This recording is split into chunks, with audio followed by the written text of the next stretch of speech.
We're going to roll in 5, 4, 3.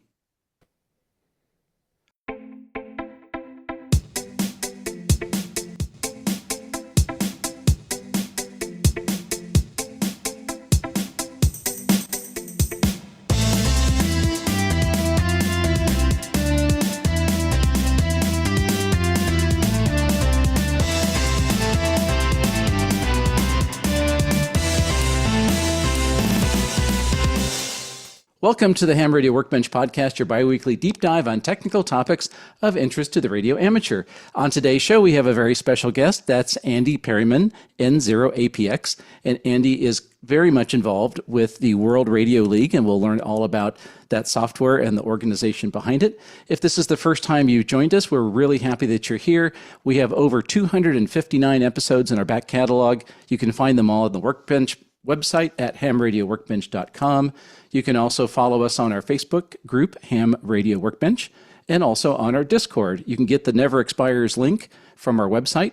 And on the Discord, you'll find all kinds of folks building projects and asking technical questions and even brewing the odd beer from time to time. You mean the other kind of homebrew? The other kind of, exactly, the real homebrew. Yeah, and nicely done. You can also join us on the Brandmeister Talk Group 31075 and the All-Star Node 55915, which is getting all kinds of traction, I'm happy to say. So with that, we're going to be talking with Andy about the World Radio League. A little bit of background about Andy before we get rolling. Andy became interested in ham radio back in 2023. He first got into GMRS and then found out radio was pretty cool and decided to go after his ham ticket. He passed his technician exam in April of 23. Upgraded to general in 24 and then on to extra in March of this year. So he's just been on a roll. So that's awesome. And he is an avid CW operator. He loves doing POTA, recently achieving his first kilo, which is quite an accomplishment. And professionally, he is in the IT world.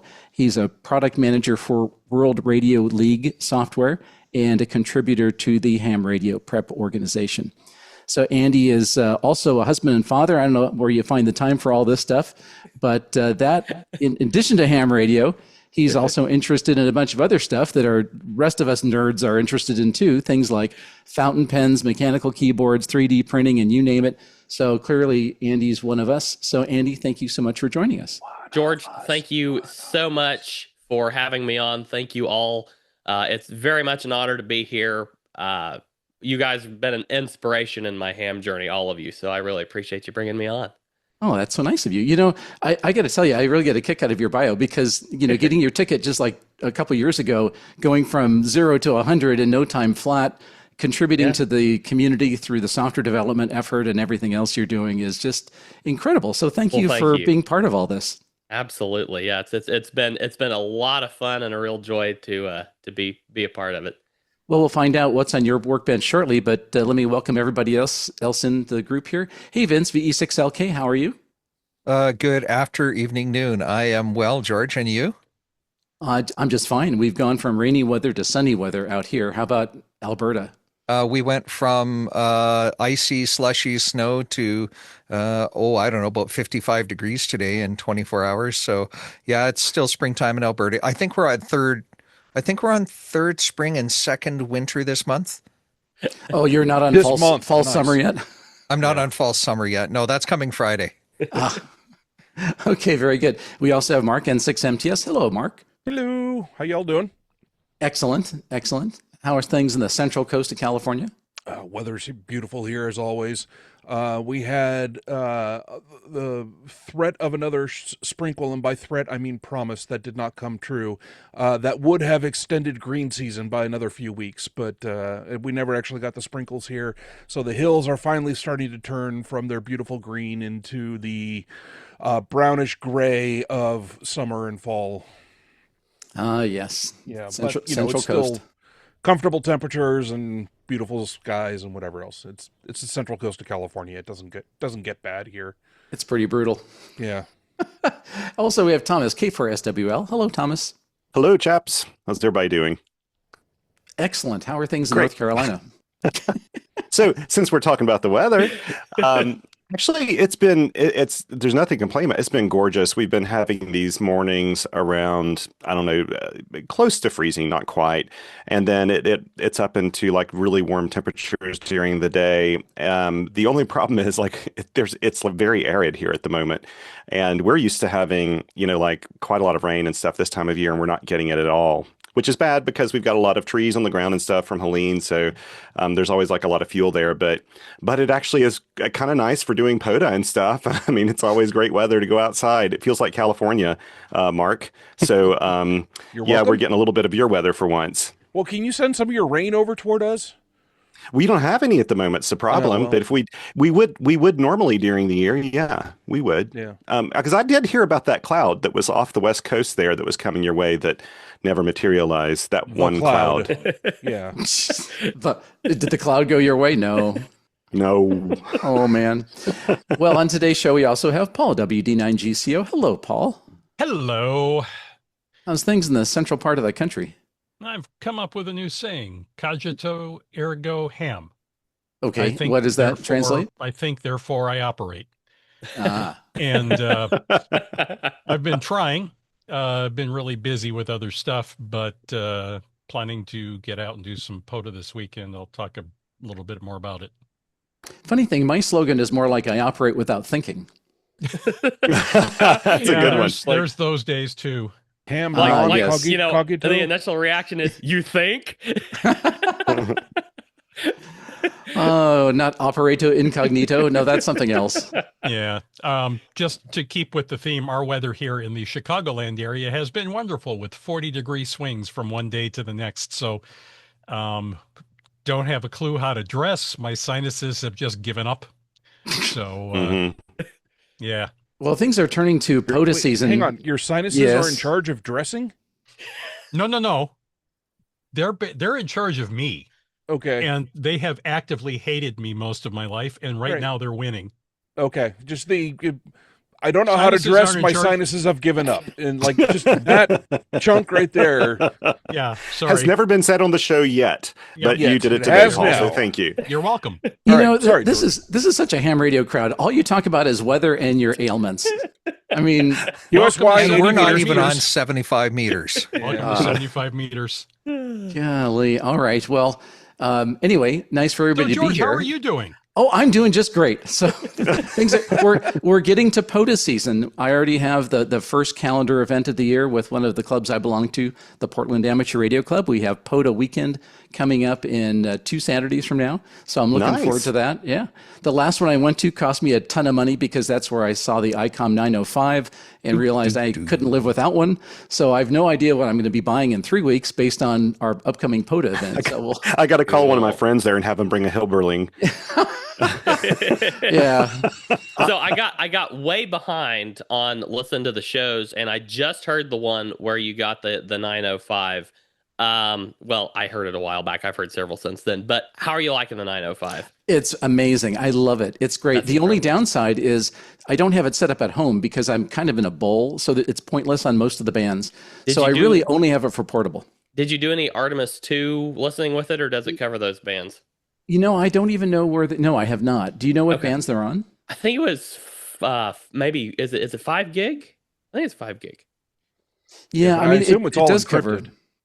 No, they actually brought a bunch of ham radio operators in and to help receive some of those non-voice signals and track them, and they were compiling a bunch of data. Vince, you can increment the rabbit hole counter to number 1 here, but I'm glad to see you fit right in, Andy. Really cool. Yeah. So, like we said, one of us. Yeah, exactly. All right. Now, by the way, before we get into the Workbench roundtable part, I did want to mention to the listeners, this is a video show also, so you can go to YouTube. You can go to YouTube and find it over there. So if go to LuTube, that's just run by some chucklehead LuTube named Lou. is something different entirely. Yeah. So if you want to see the things that we're going to be showing, and we're just going to try to describe them, you might enjoy seeing them on the screen instead of by our description. But we will try to do our best to actually describe what these things look like. So and as with far as I know, we're all wearing pants. As far as you know. nobody knows that because we're all sitting down. Sure, Paul. Can we go back to the 905 for a minute? You bet. Sure. Rat go hole ahead. counter number 2. So George, I Continuation of sense one. a 1B. microwave repeater in your future, Ooh. so that you can use Well- that from the geographic bowl of the QCH. Wait for my what's on your workbench. No, I don't know. Yeah. So I'm just going to put that idea in your head because we are enablers after all. Yeah, that's kind of far down the path. I mean, seriously, we've got guys here who are very interested in putting up a 1.2 video repeater. That's what I mean. So there's a lot of ATV activity in the Willamette Valley, and so there's a lot of interest. By a lot, I mean at least 3 people who would like to put up such a thing. So, Right. And I would probably be able to get into it. So that may actually happen. All right. So, And if I so remember we'll see. correctly, the 905 displays ATV on the screen on the control head. So Yes. it's a no-brainer as far as I'm concerned. Go for it. See, this is the reason why I love the 905 is because I could care less about ATV until I saw the 905. And since everything was built into the control head of the radio and it has the video display as well as being able to plug in the camera to do a video call, it's like, this is like so really cool. It's really beautifully executed. So, Ham so radio, FaceTime. It's gotten to that point. it's kind of, yeah. So, so with that, what we're going to do is do a roundtable about what's on your workbench. And of course, Andy is our guest of honor here. You get to go first. So you can talk about anything you want except World Radio League. All right, sounds good. Anything? Okay. All right, let's go ahead and, well, first of all, I just went to a ham fest recently, and violation number 1, I was representing World Radio League, but while I was there, I ended up picking up my first external tuner. Every thing I've done so far has been with internal tuners. I just had radios that have like insanely good internal tuners, namely the G90, the Kenwood 570D, currently the Icom 756 Pro 3, all have awesome internal tuners. But I want to try to play around, and I followed the Hamfest buyer's guide rules and waited until everybody was packing up, walked over, offered him a stupidly cheap price, and he took it. So I am now the owner of an MFJ Deluxe Versa Tuner 2. So if anybody has knowledge on using an external tuner, I'm very dumb on external tuners because I've never used one before. So I would appreciate any.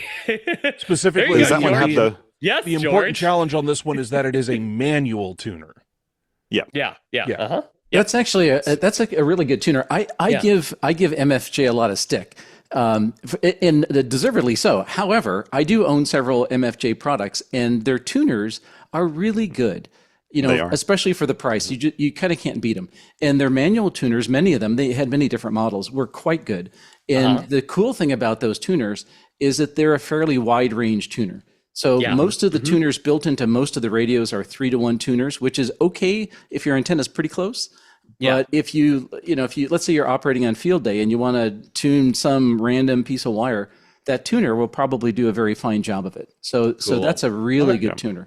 Yeah, absolutely. Well, good to know. I'm going to be experimenting with it soon. So, Does it have a roller inductor?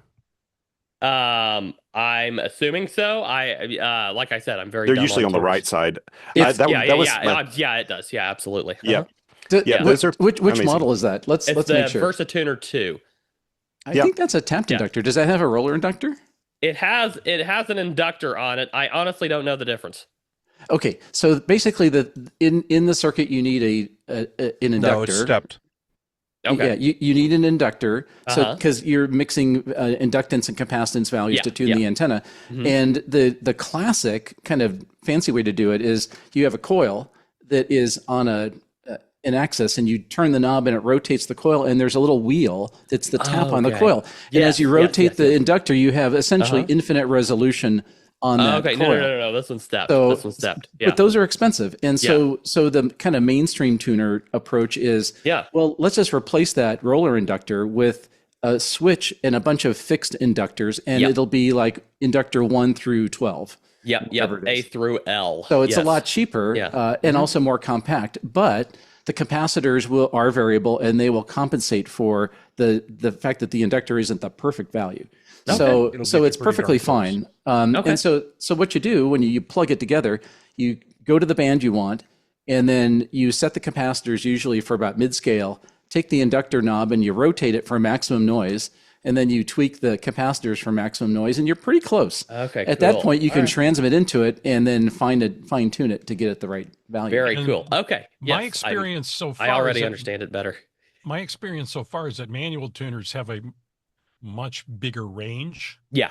Yeah. than the average automatic tuner. So, Yeah. I mean, if you got something that's really No. whacked, Not true. Not yeah. No, that shouldn't be true. Statistically true, but not necessarily, because when Okay. when the tuner manufacturer makes a tuner, they decide how wide the range is. You can make a narrow or broadband tuner, either electronic, switched, or manual. So it just depends on the tuner. So like if you look in the automatic tuners, for instance, the LDG tuners are very wide range. The Elecraft tuners are very wide range. Those are, for the most part, just as good as any a manual wide range tuner. So, go ahead, Mark. I was gonna say the width has more to do, like the 3-to-1 versus 10-to-1 or whatever, has more to do with cost, because you need to have a wider range on your variable capacitor, or in the case of a switched capacitor, you need to add more relays and more capacitors on the outside edge to be able to put a larger total capacitance into the circuit. okay, I sit corrected. Yeah. Yeah, you do. Oh, sorry. So if nothing else, we have a lot of opinions, and an odd fact will get in the mix at some point too. Yeah. So Very cool. Okay. So yeah, I mean, the punchline is that's actually a really decent tuner, and I think you'll be very happy with that. Yeah, I'm really you'll be excited to very start happy. playing with it. I just picked it up. I have not got it plugged in yet, so I'm really excited to start playing with it. And it has, of course, the really cool backlit SWR meter on it, and I just love having one of those running in the shack. So The two different needles. extra Yeah. points. The two needles.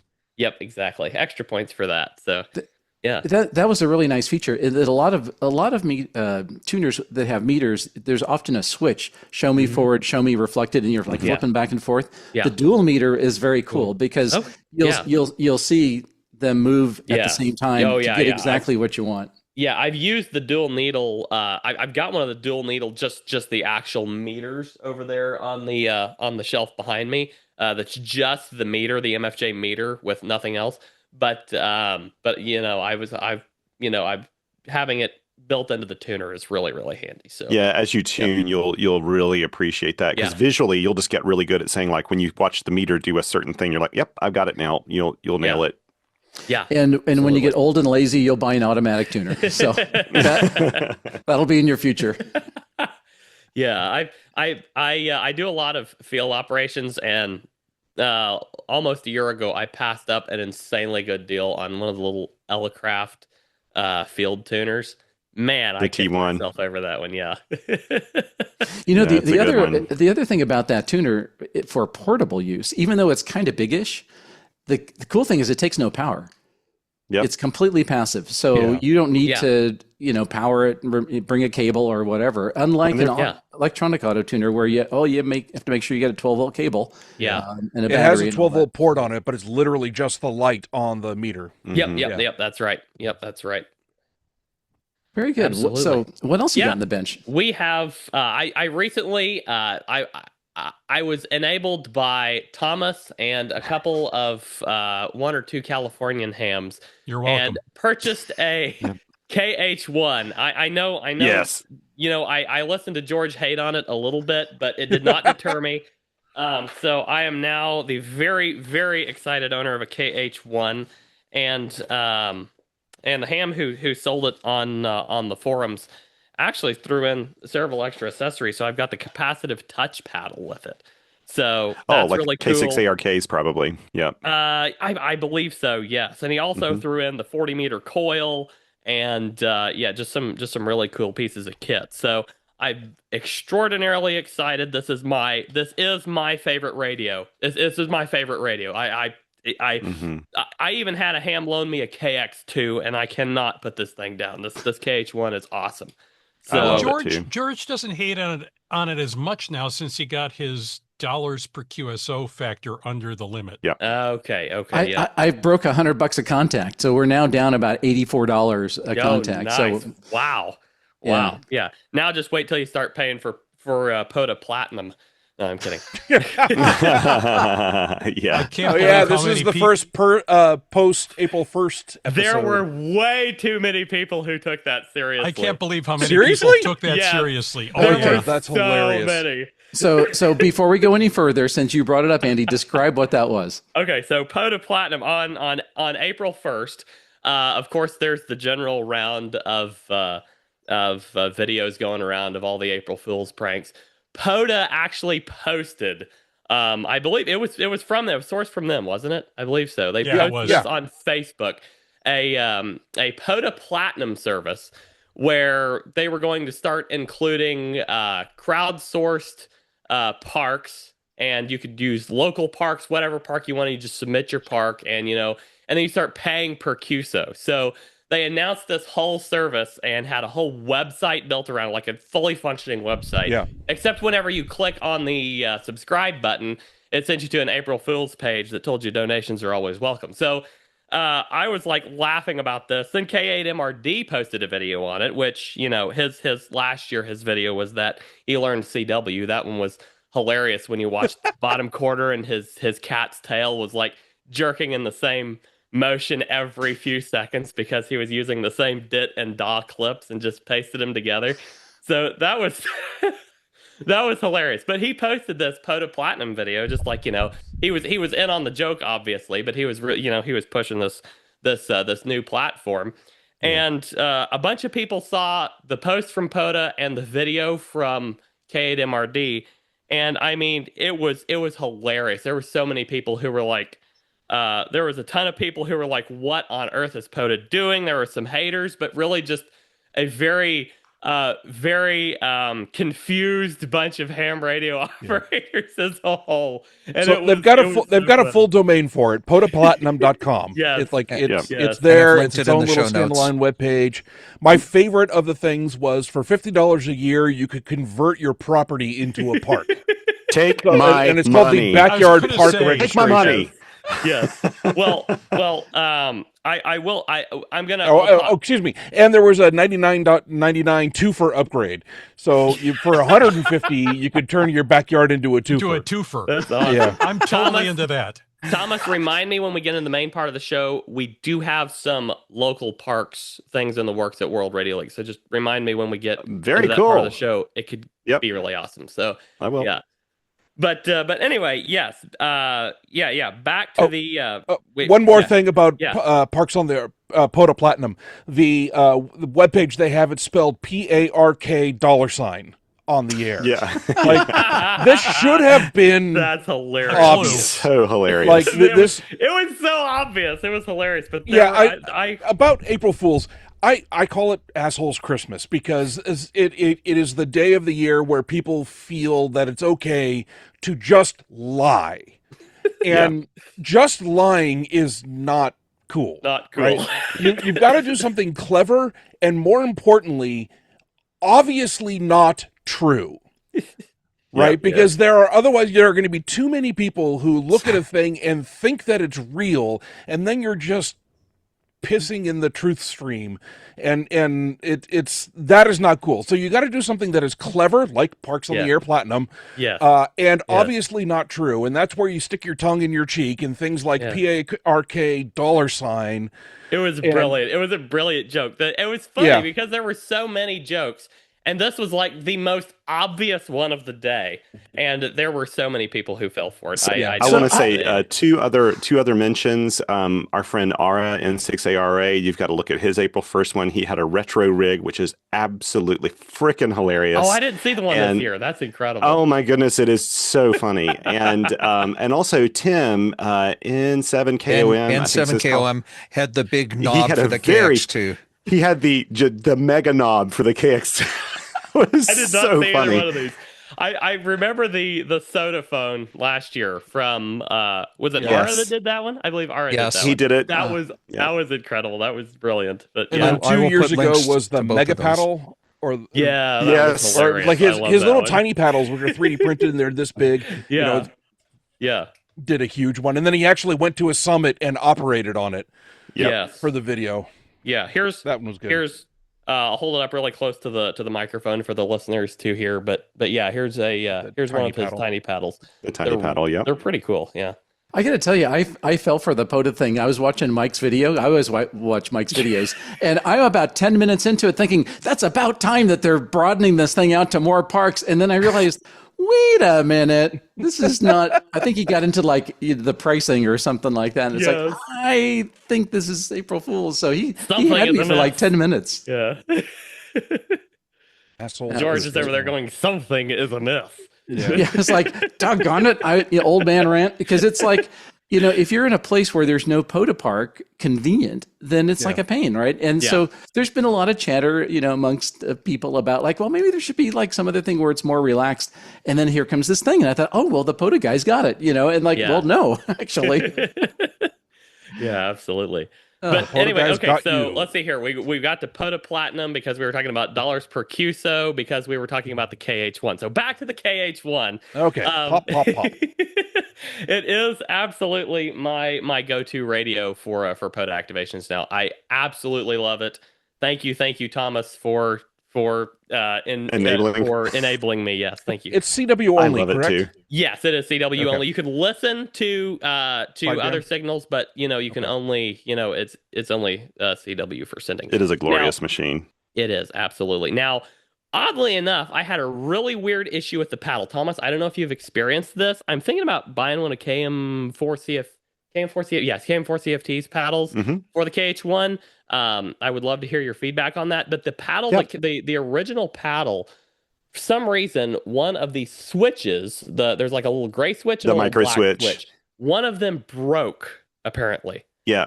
Inside. Yeah. I wonder if it was when they had an issue with the first batch of those because of some kind of coding on the board that went on after they had the micro switches on, and Elecraft replaced all of those for the people that, wrote in or whatever. They just automatically replaced them.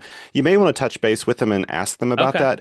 How many set screws does that paddle have in it? Is it 2, 4, or 6? Let's see here. This one has, because that will indicate how young it is. 6 set screws, I believe. Okay, so it's a later one.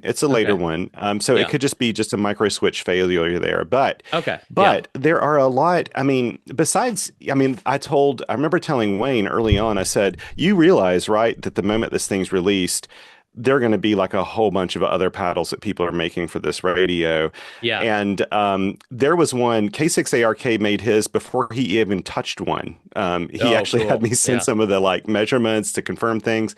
And he made that pressure paddle. The pressure paddle works really well. It can be, because it's a pressure paddle, can be a little flaky sometimes. Yeah. I've experienced its really good moments and a couple really bad moments with it. So I haven't used it. I'm trying to remember if I've ever used it in like super cold temperatures, and I don't think I have. I think I've used it in warmer weather, because you can't use gloves with it, obviously. The KM4 CFT made a KH1 paddle very early on. It's good. I think it's a really good one too if you have the radio in desktop mode where it's just sitting on on a table. Gotcha. It sits up a little bit more. It's a little more prominent, which means that when you're holding it, it's a little further out from the radio, which some people may like or some people may not like. There's a fellow, and his call sign escapes me, and I'm sorry if you're listening, who made a 3D printed block that you can buy, that you can print, and you can get one of Ara's tiny paddles, and the block makes it fit in there really nicely. Cool. In the KH1, so you can use one of your tiny paddles in the KH1. Oh, very nice. There are like 2 other models of just recently people have reached out with other designs. In fact, I'm frantically now trying to look to see if I can find a couple of these here in my pack. But there are other designs that people have made that are really cool. Actually, I'll hold it up to the microphone. This is the little block, the block one with the tiny paddle. Yeah, that's really cool. Yeah. So that's easy. You can print it yourself, and you just put your tiny paddle in there. Yeah. Another guy, I love having the tiny paddle in a pinch because it can go anywhere. But, I wouldn't want to dedicate it necessarily to my KH1, but, for in a pinch, absolutely. That's really cool. And this is the KM4CFT paddle That's for the beautiful, yeah. KH1. I'm holding Yeah, it up to the Yeah. microphone. Yeah. It looks And, basically like the paddles are like basically miniature versions of the KM4 CFT paddle, the big one. Yep. The really nice. It's which has great action, by the way. I love that paddle. But it's got it's got the conversion for the KH1. That's correct. Yeah. Mhm. And this is one that someone's designed. I don't think they're going to sell it. I think they're going to have Cool. the designs out.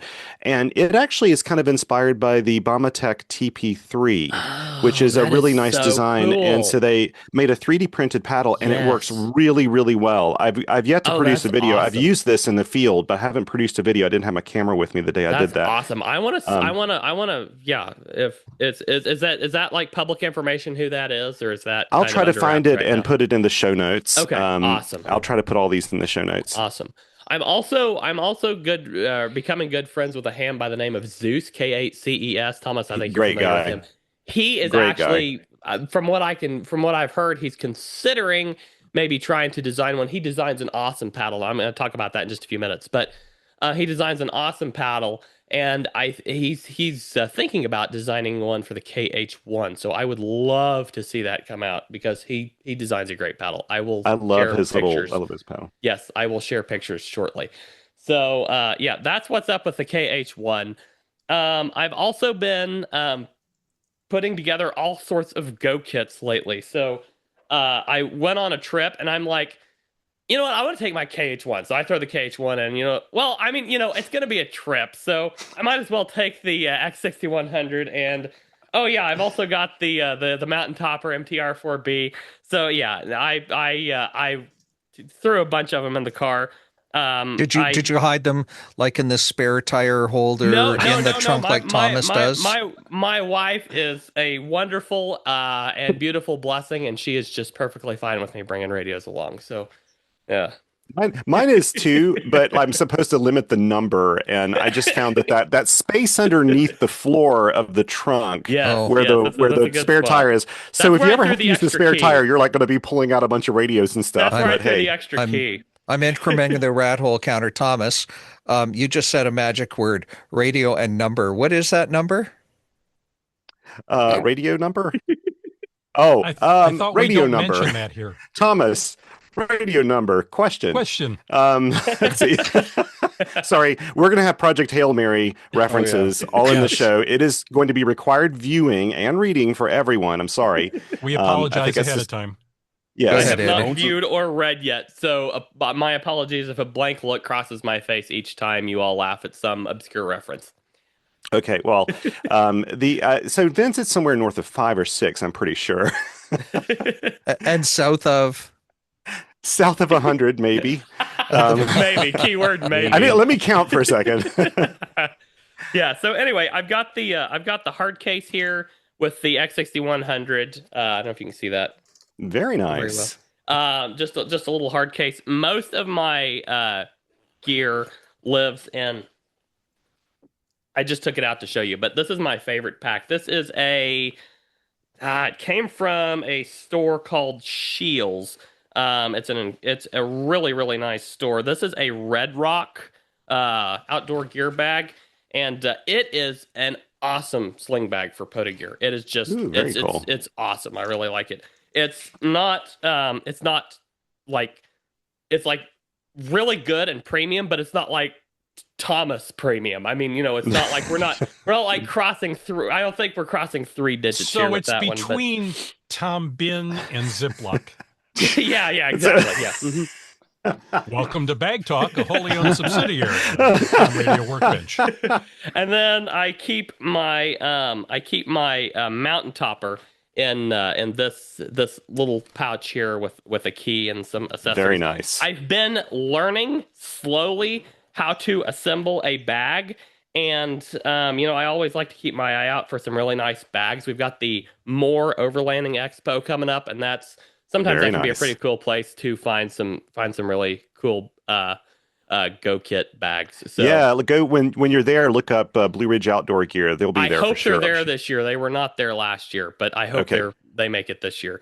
I think they were there maybe the year before, but they didn't make it last year for some reason. But anyway, yeah, I've been working on those lately, and tidying them up and getting them, uh, coming home and making sure I stick that one cable I forgot in the pouch where I'll remember it next time, and all that good stuff. So I'm in that phase of I've been iterating through what radios I use, but I think I'm going to be sitting with the KH1 for a while now. So it was the Mountain Topper until the Mountain Topper is an awesome radio. Nothing wrong with the Mountain Topper, but the KH1 is just oh, it's incredible. So I have never forgotten the cable at home ever. yeah, of course not, Paul. Yeah, of course not. Never.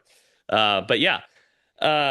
So I've been very, very excited about my Go kits because I love going and doing POTA activations like George read there in the intro. I just crossed my first kilo. That was really, really, Congratulations. really fun. And thank you. For us noobs who don't know what that is, what does the kilo mean? A kilo means you made 1,000 contacts from any single park. Any single park? Not in a day. This is over time. Yeah. Okay. Wow. I mean, it could be in a day. Yeah, if you have a really good propagation, or your Thomas. Yeah. Oh, yeah. No, there was a time a few years ago on World Radio Day that I went out and I activated as N6ARA, and I was doing that to improve my CW skills.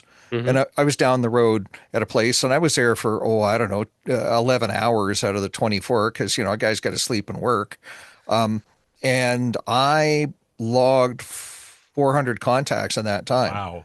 Mm-hmm. Cool. So if conditions are good and you can go the 24 hours, there's no reason why you can't.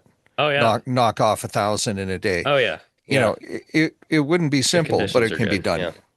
Yeah, absolutely. So, getting the kilo, it took me a while, but it was so fun. It was a mix of CW and voice, but lately I've been doing almost all CW. I did put a portable radio in my car for a while and made a few contacts with that recently. Then I sold that car, traded it in, and I don't have a new HF radio installed mobile yet, so I'm back to CW only. But I love that, so because I am just absolutely loving the CW mode. So, Anyway, Ham attempted to enable me to buy the KX2, but I tried it for a while. Absolutely love it. It's a brilliant radio. If I had the money, I would probably buy one, but there was no way I was going to just pick that over the KH1. The KH1's just too fun of a radio. So why one or the other? Well, like I said, I started with the fact that if I had the money, I would buy one. But not worth trading. Because he's not making big ham radio workbench money yet. Oh, by the way, how much are you guys paying me to do this? No, I'm kidding. I hope it's twice what you paid the last guest. You have that business relationship inverted, I'm afraid. Yeah. I was gonna say I hope you pay me twice what you paid the last guest. I'm sure that'll be the case. Yeah, no, we'll send you an invoice. Don't worry. Yeah. All right. Well, Andy, it sounds like you have a thing or two. Anything else left on the bench? Absolutely. So what would that be? 10 minutes.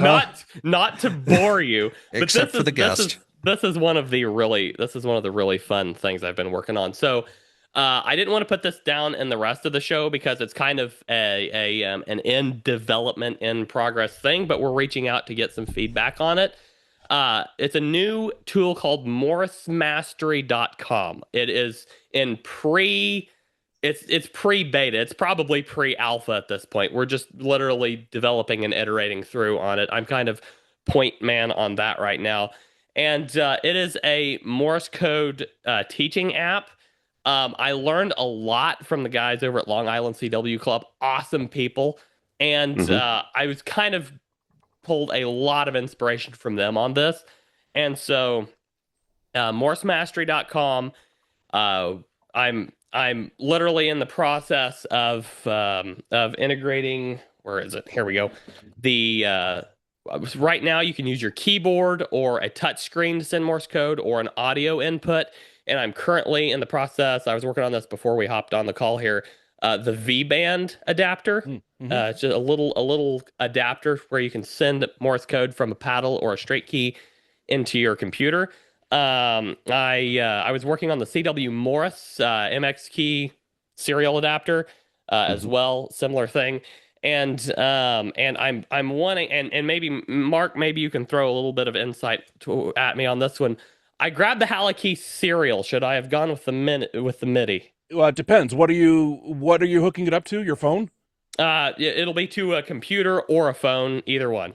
Okay, and you're writing the software on the Yeah. computer side. Then go with MIDI. With MIDI? Okay. Yeah. Okay. Because Okay. MIDI will work in mobile phones. Okay. If you're an iOS developer, iOS does not give you API access to a serial port connected to a USB port. Okay. On the Sounds phone. good. Well, sounds like maybe I need to trade or just place a new order or something with you. So, Let me know. So- We can make it happen. Absolutely. We'll cover Halakey when we get to my what's on your workbench. Cool. Okay. So yeah, that's the next adapter in the lineup. Is the Halakey. So really excited about that one. And so yeah, Morse Mastery has been a ton of fun. I've been trying. I've got tons of keys just sitting around me. I love this particular POTA paddle here. It's the they don't really put models on them, but this is just a brilliant key. This is an awesome key for not It's like a heavy base. expensive. Yeah, it's not as heavy as probably a lot of more premium options, but it is a very solid key, and I love it. It's better than the round POTA paddle, like the round bodied POTA paddle. It's a bigger, more square paddle and has magnetic opposing magnets as the action on it, and you can adjust. It's adjustable magnets because it's threaded, and so it's really really really cool. And so you like thread one magnet either closer or farther away from the other one, kind of like a nut on a bolt, and it's just really awesome. There's a whole bunch of different adjustments you can make on it, and it's a really fun paddle to use. So I've been using that one primarily. I also, of course, have a straight key on the desk, and I've been wanting to get a bug soon, but I don't have that. But in the process of developing this Morse Mastery app, my boss, James N7KOM fantastic guy, and just the greatest boss, because he said, "Hey, Andy, I want the whole team to do a CW challenge."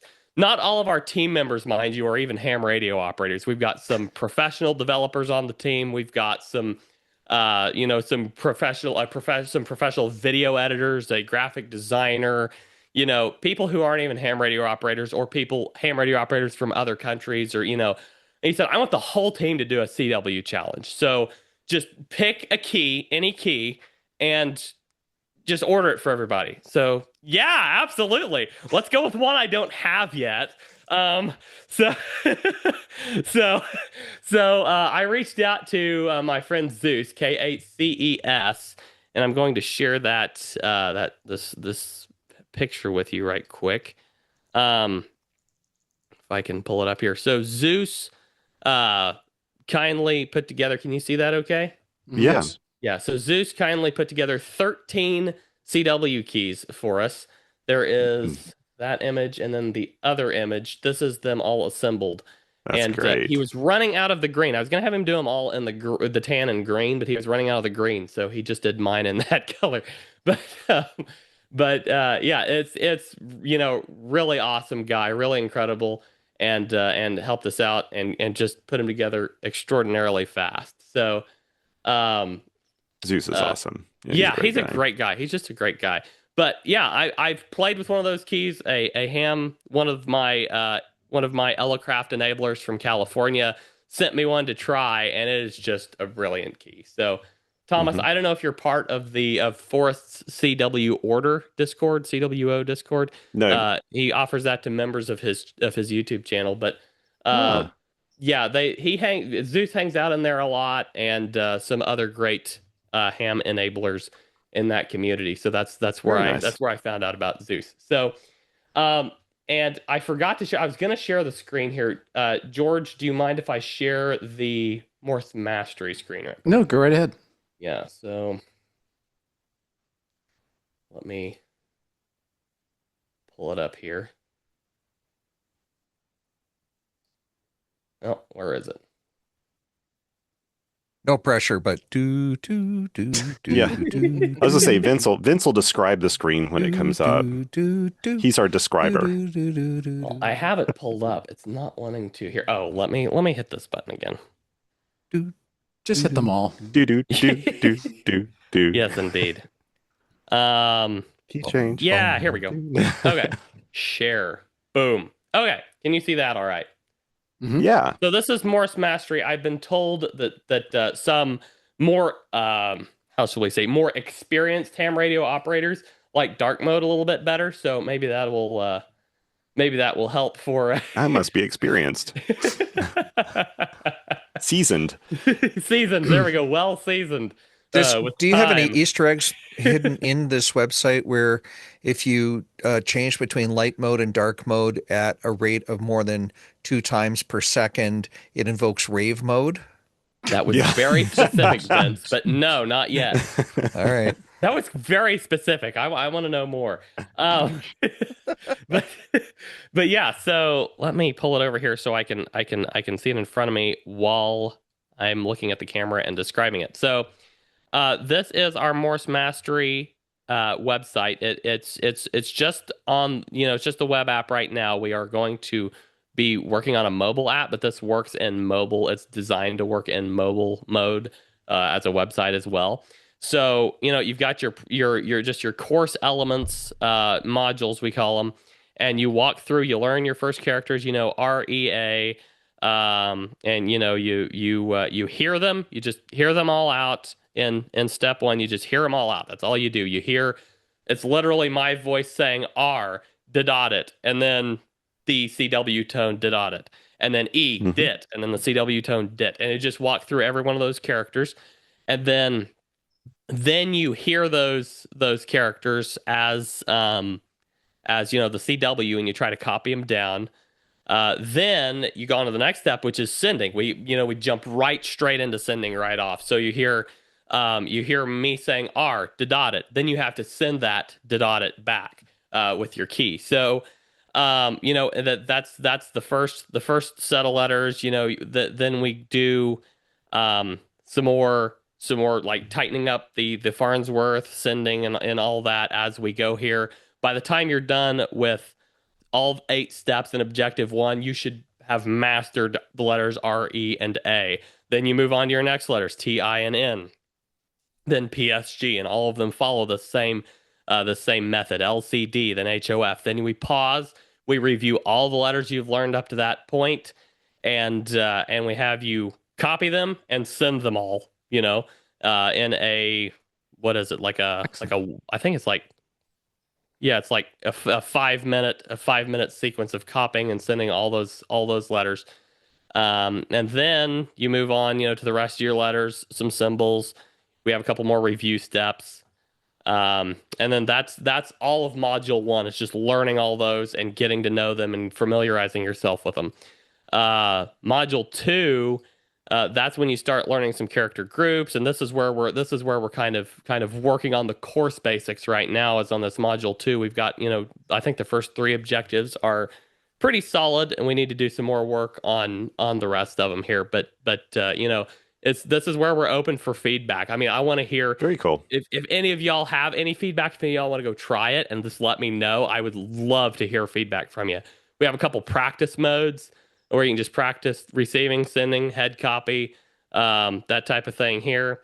And then we're introducing some CW games as well, some challenges that are going to be really cool. Like we have like a daily challenge for everybody, and then we have some group challenges. And the idea is where you'll be able to get on, and send Morse code back and forth through this app eventually, and practice that way. Sudden death pro signs. Yes, I like absolutely. the sound of that one.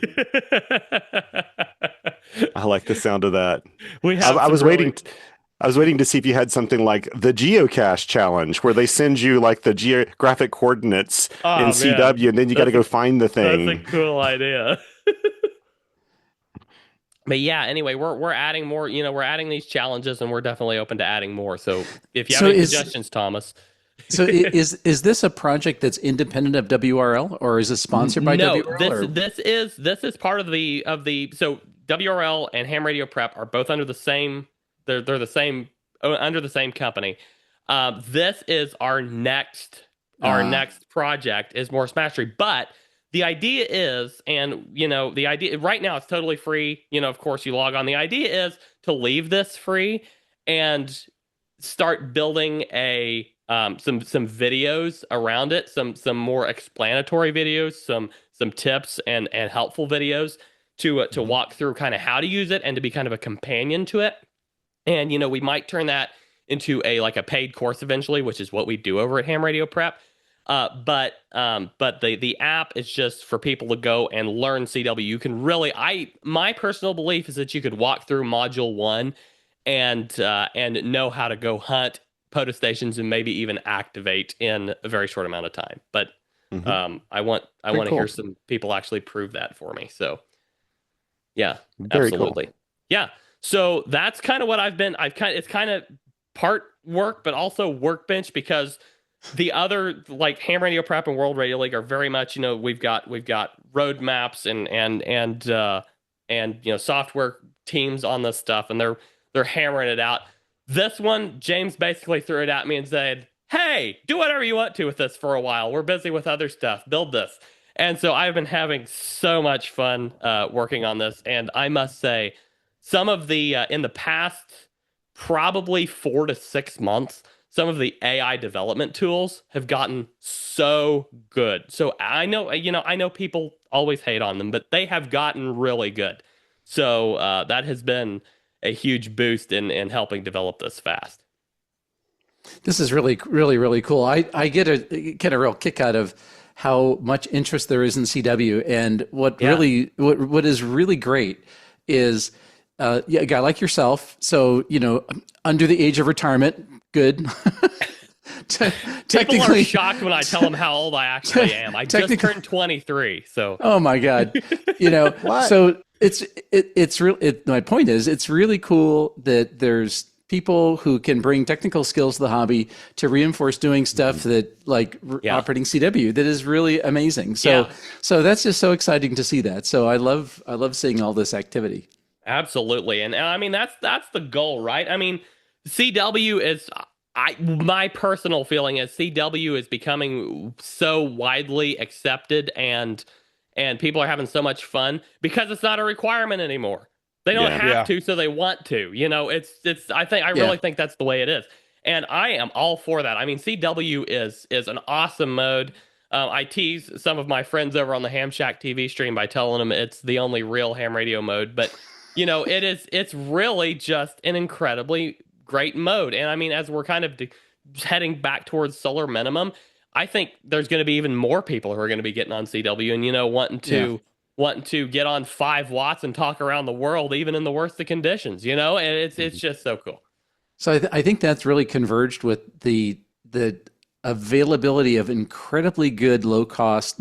Take it back. Not necessarily some low cost, but incredibly good. I did just buy a KH1, so. But that's what pulled me back. But incredibly good HF radios that you could buy from $50 to a couple grand, right? I mean, they're all over the price spectrum. Absolutely. But they're all, for their price points, they're all really amazing. When I was a young ham, cheap or QRP radios were awful, but now they're really good. And so you've got this desire for people to go out and operate out of doors because you want to use it. Hey, I like to camp, I like to hike, I like to do whatever, and cross that over with radio is really cool. And there's really good radios. And then the mode that is sort of the most effective is CW. Absolutely. So it makes total sense that, that there'd be a desire there. But what amazes me is it's not just that people go, yeah, that'd be great. It's that they actually do it. Oh, and there are so many people right now. It's crazy to see how many people are really getting into it. And speaking of, cheap radios, I'm really excited to see, what Mike and Becky are doing with the Pebble HF. That is so awesome. I want to get my hands on one of those really bad. It's such a cool radio, and I want to try one out. When George was a young ham, QRP just meant smaller sparks. You mentioned an HF radio that I've never heard of, so of there you course go, Thomas has one to hold up to the camera. Thomas, what do you think of it? Oh, it's wonderful. It's That's it's great. like a That's great true to hear. SDX or something. Yeah. What It's, is it? What is it, Thomas? This is a sort of a it was built on the USDX or micro SDX is the way I want to say it, but it's based on that platform, and I guess you could say the true SDX, in that it's like a little 8-bit processor that's doing a whole lot of work, and it's a 20-meter radio that is all mode, that Mike and Becky, the ham radio duo, who we'll be speaking with at some point about this actually. Cool.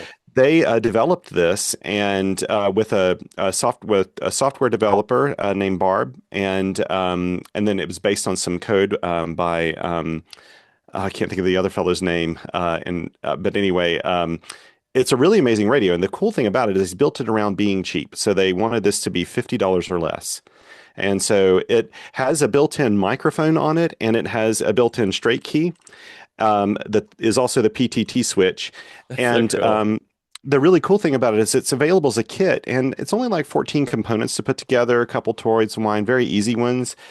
So you can put it together. There's no alignment. Boom, you're on the air. And I had this on the air with, almost no time after really putting the thing together. So it's really cool. And what's it called? It's called the Pebble HF.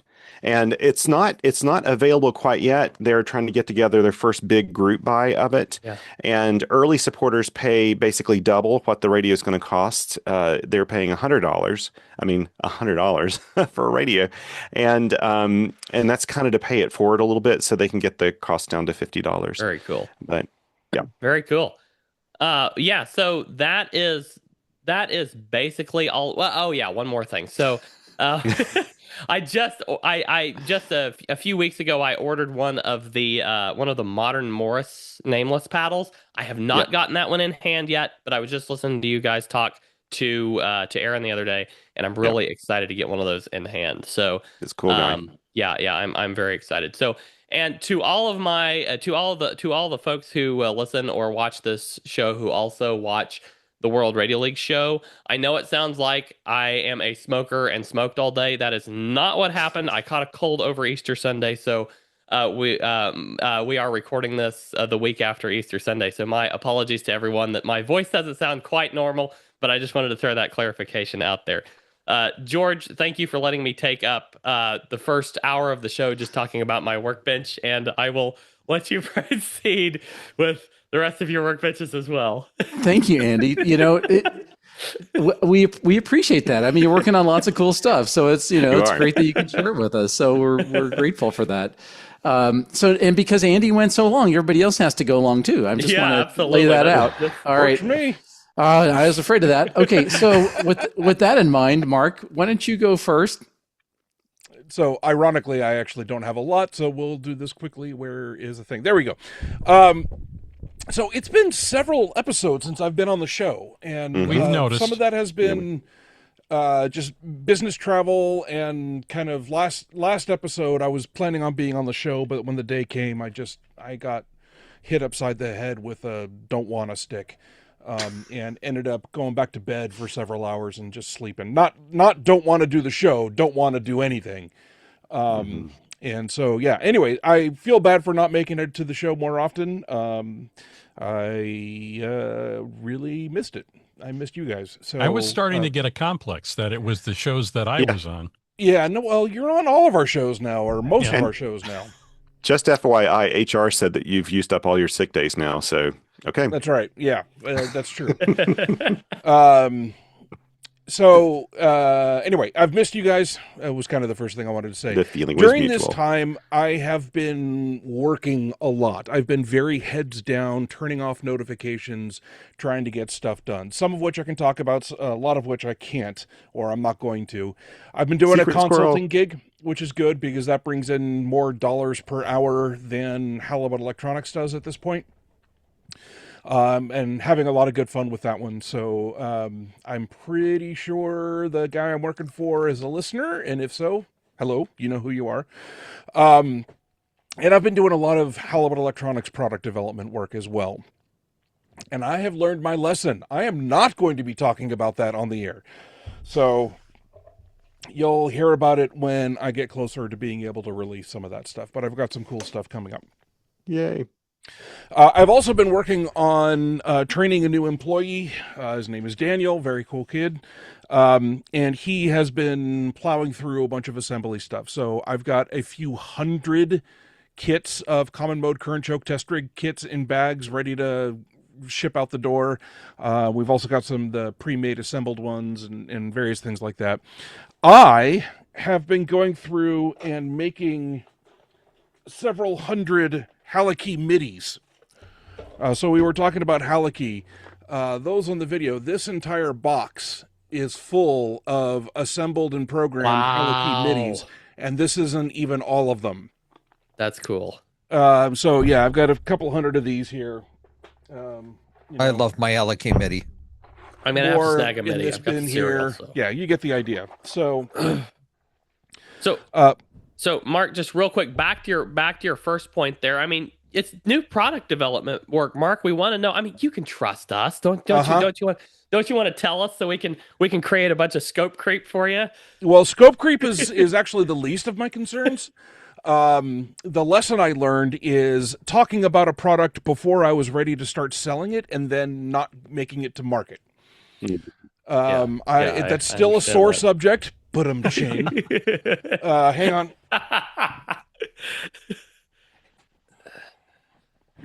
Okay. So for those maybe new listeners, this was actually the first product that I developed for Halibut Electronics. It's called Satellite Optimized Amateur Radio. It was an appliance for operating FM satellites. And I got it to this stage. I mean, like, the software was 3/4 written. I never actually finished the software, but I ran into a problem with some of the hardware that I was using, a third-party RF module that was not operating the way I needed it to operate in the use case that I was using it in. So I had to not go to market with this thing. So anyway, point being that from that, I did not learn any lessons. But several products since then, where I've made the same mistake, I have been trying to learn that lesson. So I have been very actively developing various different things, working with microcontrollers and displays and very cool. all kinds of fun stuff. A lot of firmware work, that kind of thing too. So it's the HF espresso machine, right? The HF espresso machine, yeah. Oh, don't we all need that? So one of the things that is literally on my workbench, although has not come out of the box yet, is Paul's QMX. So he'll be talking about this, I assume, but he was waiting for... He's one of the people who wants the product, not the project, and so he just wants to have a working QMX in his hands. And so he paid for assembly, but was on a very long wait list for the assembly, and eventually he just canceled that order, got the kit, and sent it to me, and I'm going to go ship it to him, or assemble it and ship it to him. But while doing that, I also got my QMX out, and it has been fully assembled and everything, but I never actually ran it through its calibrations and tests and whatnot. And so I took it out and ran it through all of that. I have made a couple of modifications to this. I talked about it on an earlier show where I added an extra transistor to the final. You can kind of see it there, cool. Maybe. And then there's another one on the other side because it's a balanced circuit, push-pull circuit. Nice. And so I've given it 50% more capacity in its final output transformer or output stage, which will let me run it on 13.8 volts or 14.2 volts, which is what comes directly out of my batteries. The other thing I did is that I modified mine for left-handed operation. Do you see those 4 wires right there? Mm-hmm. It drives me up the wall that the tune is on one side and the volume is on the other side. And the way I use it as a left-handed operator, I want to be tuning with the left knob and use the right knob as volume. But that is backwards from the way a right-handed person uses it. Is that a left-handed dummy load that you've installed there on yes, the side as well? Yes, okay, it's for all that left-handed RF current as well. Okay, good. Yeah. And so I thought about contacting Hans to say, hey, can you just make a software option to switch this back and forth. And I never got around to it. So instead, I just cut the traces on the encoders and moved the left encoder to the right spot and the right encoder to the left spot. The buttons are still in the same position, and the pushes on the encoders and the buttons as well are still in the same position. It's just that tuning knob. I wanted the tuning knob on the left. I'm disappointed you didn't make the LCD like have a mirrored display, so it's like the mirror of what it should be. No. I am left-handed, not Left-eyed. left-eyed. Mark, Exactly. wouldn't it have been easier to, instead of soldering the wires, and I appreciate that creativity, to just take the radio and operate it upside down on the desk? Well, then I would have had to turn the display over like Thomas was talking about. No, just put a mirror in front of it or read it upside down. Yeah. I mean, you spent enough time in sales, you can read upside down. Yep. I modified it with wires. Thank you very much. Head desk. I'm starting to develop this. I don't know if it's a complex or a syndrome or what, but I go out to my workbench and I pull two little tiny surface mount transistors off of my ID5100A and do the Mars mod on it. I'm like, yay, it works. I am a hardware operator now. And then I listen to Mark. So, that's. Well, if we're doing that, then here is the dev platform on one of the new product things that I'm working on. Cool. Ignore the USB stuff. That's left over from a previous project. But, that was the prototyping hardware that I is that an LED I'm seeing there? There is an LED in there, yes. Cool. Okay. So my product is something more than just a blinky light. Yeah. Well, come on. Okay. It's beyond me already. If you had the Halo Blinky, I would have bought hardware one. that's not me too. Yeah, seriously, the Halo Blinky. Can you do a Halo Blinky? I could, sure. Can you MIDI enable it? MIDI enable it? Sure, why not? Scope creep 101. Well, if you do the Halo Blinky, then you need to have like a 15,000 lumen spotlight on it so that you can like send old-fashioned Morse visual messages across, like the flash lamps on ships. Yeah, there you go. So Halakey MIDI does have an LED on there. So if you want me to MIDI enable an LED, Halakey's already there. Very nice. So this is another dev platform that I'm working on. It's a teensy with connection to something that takes an FPC 40 pin. So I'll let you guys speculate on what that might be as well. But anyway, those are the dev platforms at my desk. But on my workbench, I talked about the QMX. I also refurbed my MCHF. So the MCHF is an old open source SDR-based HF radio made by a guy named Chris out in the UK. And I love that radio. I don't know why. I don't know what it is about that radio, but it's just a joy to use. He's really designed the UI in a way that makes sense to me. All the things that I actually care about are just a few button presses away. There is a menu, but you don't really set anything in the menu. It's all for configuration. Like when you're operating, everything is really right there on the display. But mine had gotten banged up a bunch. Like the buttons, the kind of the rubber tops of the buttons underneath had like fallen out and were rattling around inside the case. And the display got a little haywonky and whatever else. So in preparation for a long drive that I've got coming up, I will be driving to Dayton Hamvention. I wanted to get my radios in a working state so that I can just have them in the passenger seat of my car with the antenna mount on the back of the car, and I'll pull over somewhere, get out, put the antenna on the car, get back inside, operate inside from the comfort of the air conditioning, and then when I'm ready to leave again, I can take the antenna off and just pull out and start work and continue driving. And so I wanted my QMX and the MCHF to be available for that operating. And yeah, that MCHF, man, I really don't know what it was It's a good radio. I love that radio. Mm-hmm. How much power does it put out? If you're giving it the full beans of 14 volts of a battery, it puts out about 10 watts. Oh, okay. So it's a reasonable amount of power. Mm-hmm. Yeah. And then the last thing that I have on my list is that George has been pestering me. Okay. Very politely asking me. Which topic? What's that? How many are there, George? Which topic? I don't know. About All-Star Node 55915. He's been trying to get me on 55915. And I have a node, and it works, but it has been putting out this horrible tone, about a kilohertz, maybe a little bit lower than a kilohertz. And I'm like, what in the hell is that tone? And it's anytime the radio is transmitting, I get this audio on the receive side. And I didn't know what was causing it. I went through looking through all of the settings, looking for a test tone option that may be turned on or something like that. Couldn't find anything. And so George and I got on the air together, and I keyed up, and he mentioned like, "Oh yeah, you've got that same horrible tone on your transmit audio as well." And I'm like, "Oh, so it's not just something on the receive side or on my local transmitter side." Okay, so that means that this is probably power supply, and it is a switching power supply that is in a rack of computer equipment. So it is very likely that this is power supply noise going through the Raspberry Pi that is hosting it and everything else. So I need to go take that apart and clean up that power supply and give it better, quieter power so that I can actually get on 55915 without blood dribbling out my ears. Well, that'll be great. I'm looking forward to you being on there. Yeah, that'll be super.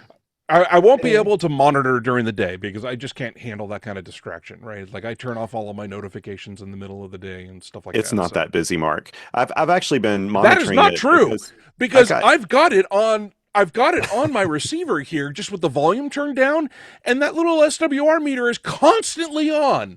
We seem to be a little touchy about this, Mark. I'm just saying. What was that, Vince? We just seem to be a little touchy about this, Mark.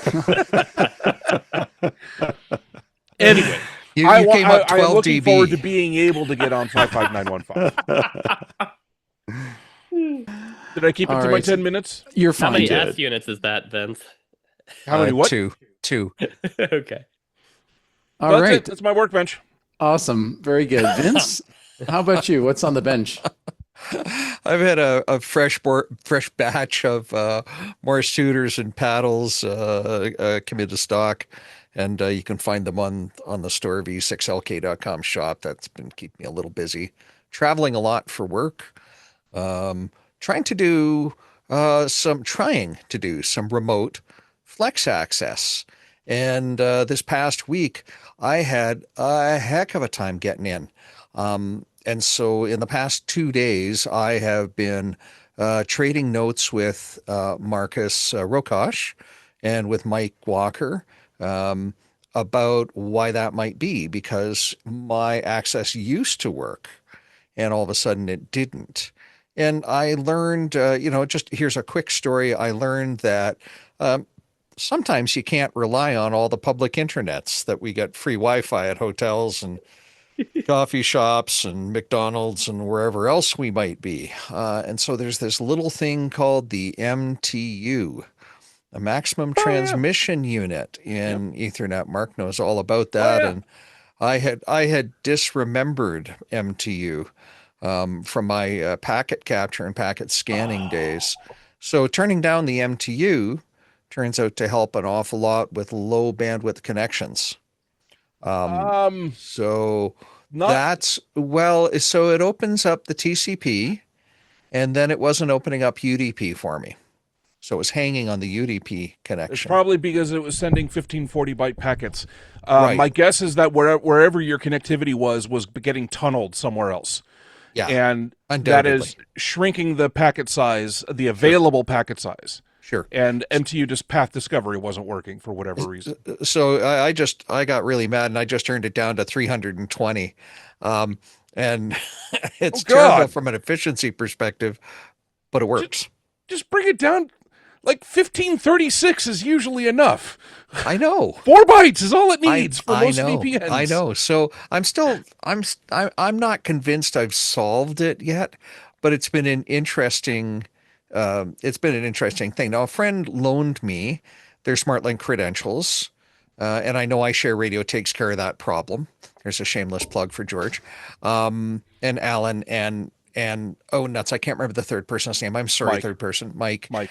But anyway, they loaned me that, and I tried getting into their radios, and guess what? I had the same problem. So I knew the issue wasn't with my firewall's configuration. So that pleased me, and my ISP's configuration.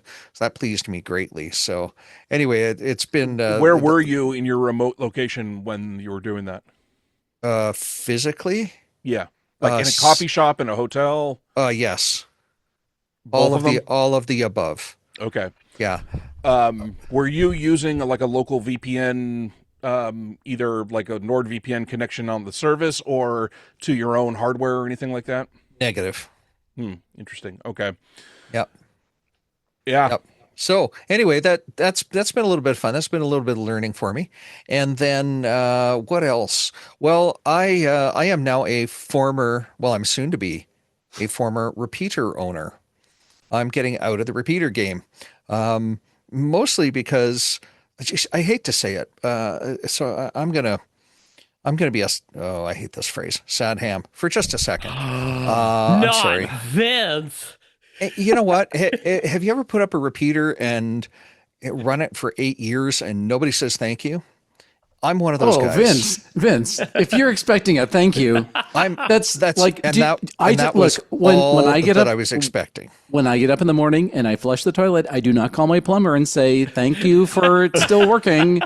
So, as a repeater owner, you are providing a public utility, and nobody cares about you. Yes, that's true. Get that through your head. And the other thing that is kind of aggravating is lately in this geography, we've got some people who are coming around and generating malicious interference. And frankly, I just don't want to deal with it anymore. Always annoying. So I had a portable repeater in a 2U rack case that I had built up, and the repeater controller went away, and some guy named KJ6VU was developing a small controller, and that project kind of blossomed into other things.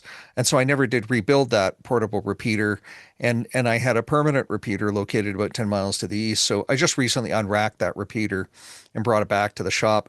And then I had a Pelican case, and the Peli case had a handle on it with some wheels.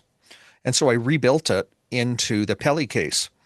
And did a nice build on it, and I was getting ready to market it as a fully portable repeater with a set of cans, and I plugged it in, and nothing.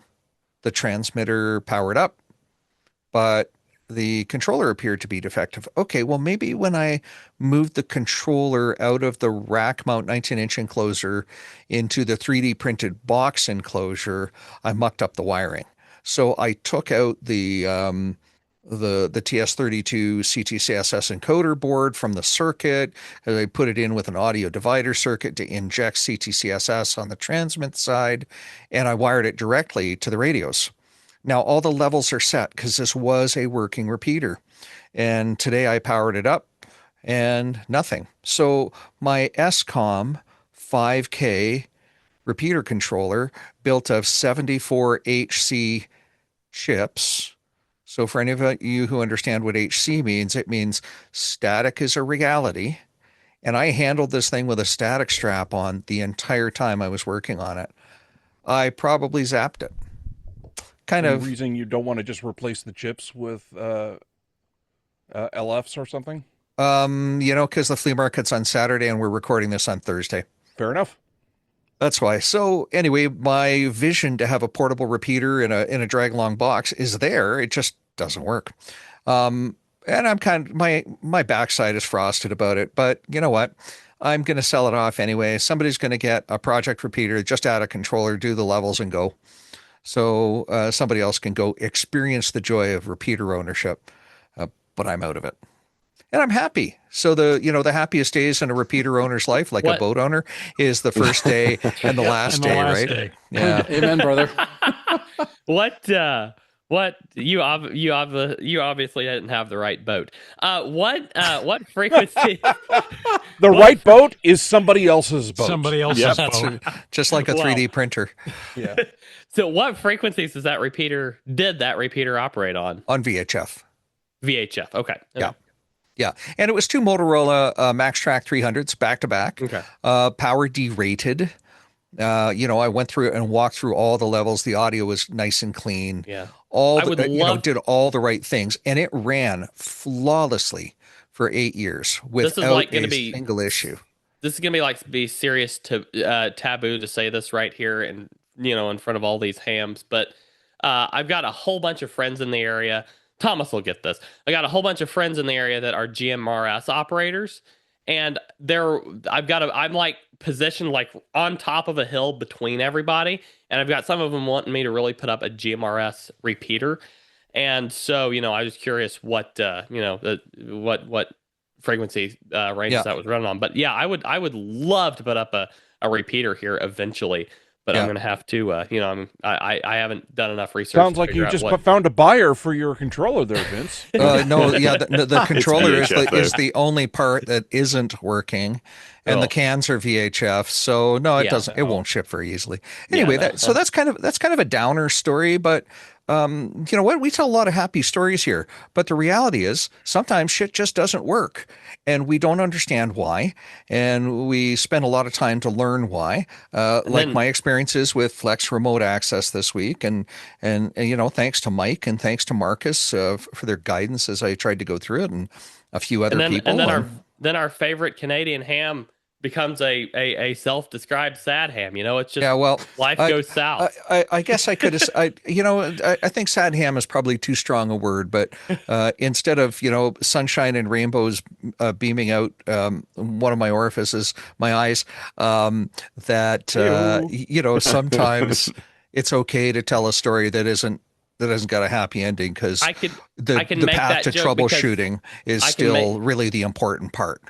I can make that joke because Vince is in absolutely zero danger of becoming a sad ham. Vince has always been a great friend and has always responded to me very quickly if I have a question. Thank you. So, George, that's it, man.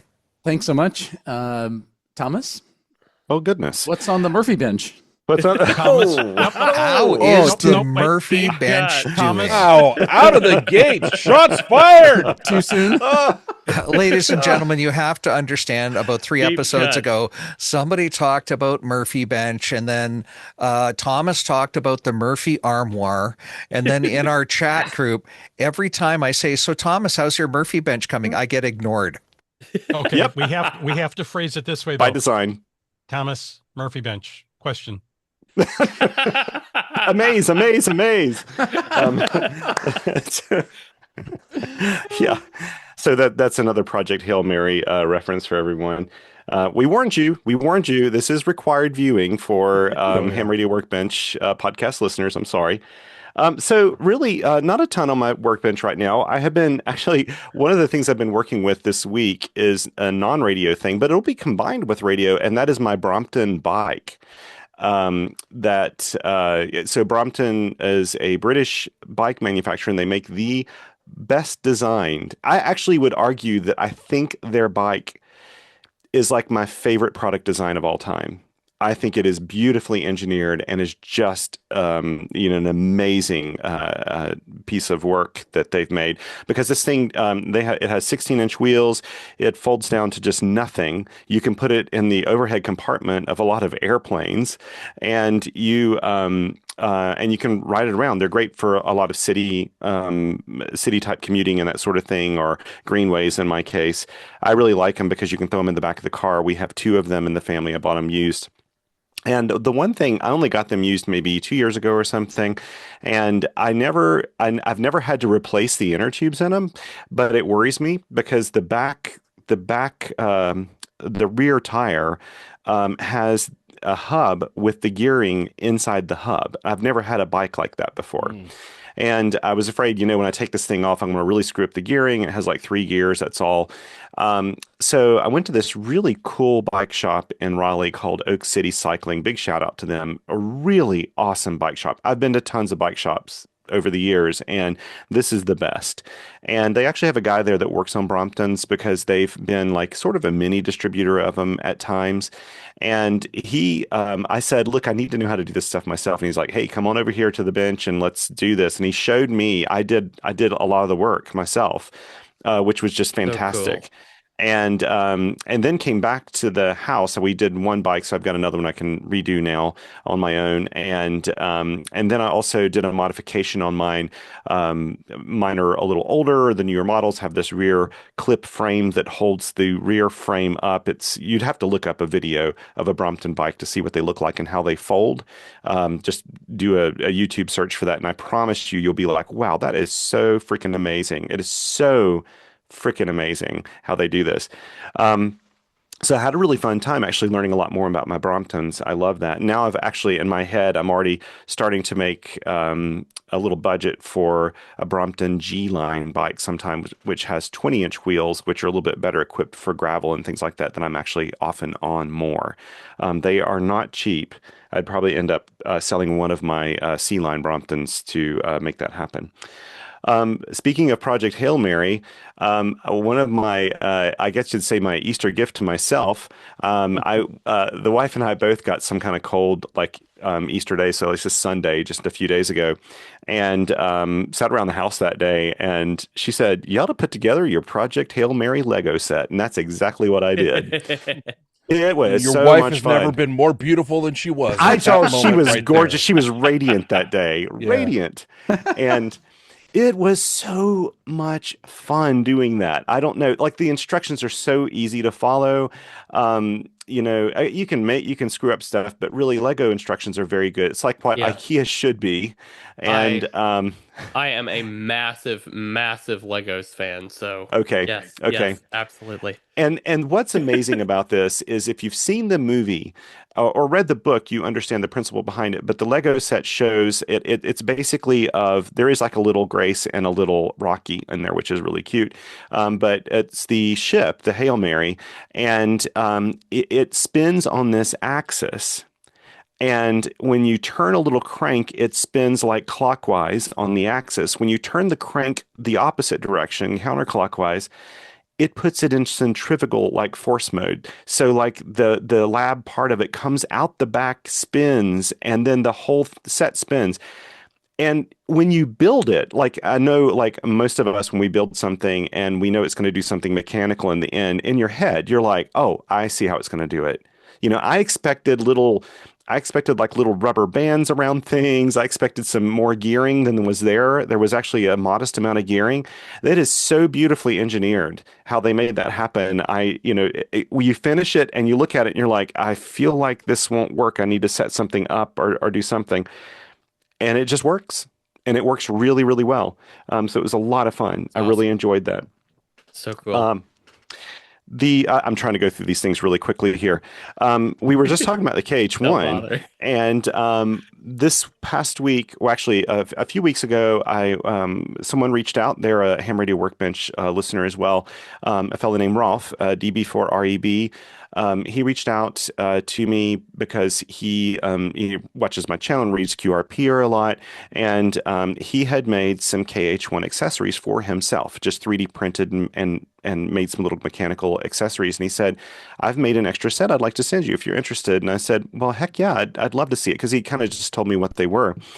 And I received it, and his stuff is really well thought through. He made I took this out 2 days ago for an activation, but I'll put this in front of the microphone.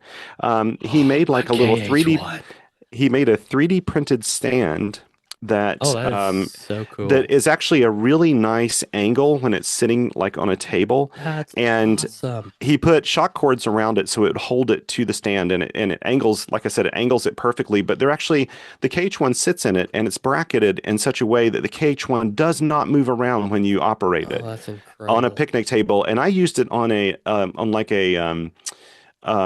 one of these like plastic sort of polymer whatever picnic tables at our local park, and it didn't slide on that. And that thing, it slides on everything, right? And so this didn't slide. He also made I a didn't key. quite catch the first part of that. Is that something that he, like a file that you 3D printed, or did you get it from him? He made it and he sent it to me. Okay. And on the part of the stand, he actually put a little metal plate in here too, so you can set a key in front of that's it and connect incredible. it to it so you That can is operate. awesome. And it makes, I'm just telling you, it is like very well thought through. It's such a Brilliant. simple thing, but it works so well. And he will have, maybe by the time the show notes are out, he'll have some files or something I Oh, can share this. I'm excited. You don't really need the shock cords that he has on there. That's mainly if you're using the stock KH1 key, but he decided to make his own key, and it has magnetic returns on it, and it's really cool. Yes. It's a really cool little Yes. key, and he'll have plans for this too. He's not going to sell these things, I don't think at all. He's just made them, but he did it because he prefers using that when he has it in sort of tabletop mode, and Brilliant. and it love works this. really, really well. I love this. And then that wasn't enough.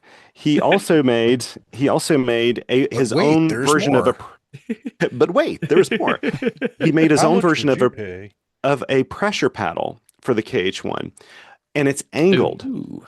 And if you remember the Angled very KX1, when Oh, Wayne yes. designed that, he made angled paddles on it. So when you're holding it, That's so you cool. can key with it. And so this is like angled paddles, and they protrude above the surface of the KH1, which actually works really well. So it works really well. He really thought through this stuff really nicely. And I took this out for an activation 2 days ago and really enjoyed it. So I've been playing with all this stuff, and he also made an angled antenna bracket. And you put this in the KH1 when it's in the little stand or when it's in your hand, you just screw it in. And instead of needing legs or anything like that, it just is self-supporting, and you can angle the antenna any angle. You can make it a right angle, That is whatever, so cool. Well, whatever you want to do. I'm glad nobody ever taught you that enabling is wrong. I have really good news for our listeners.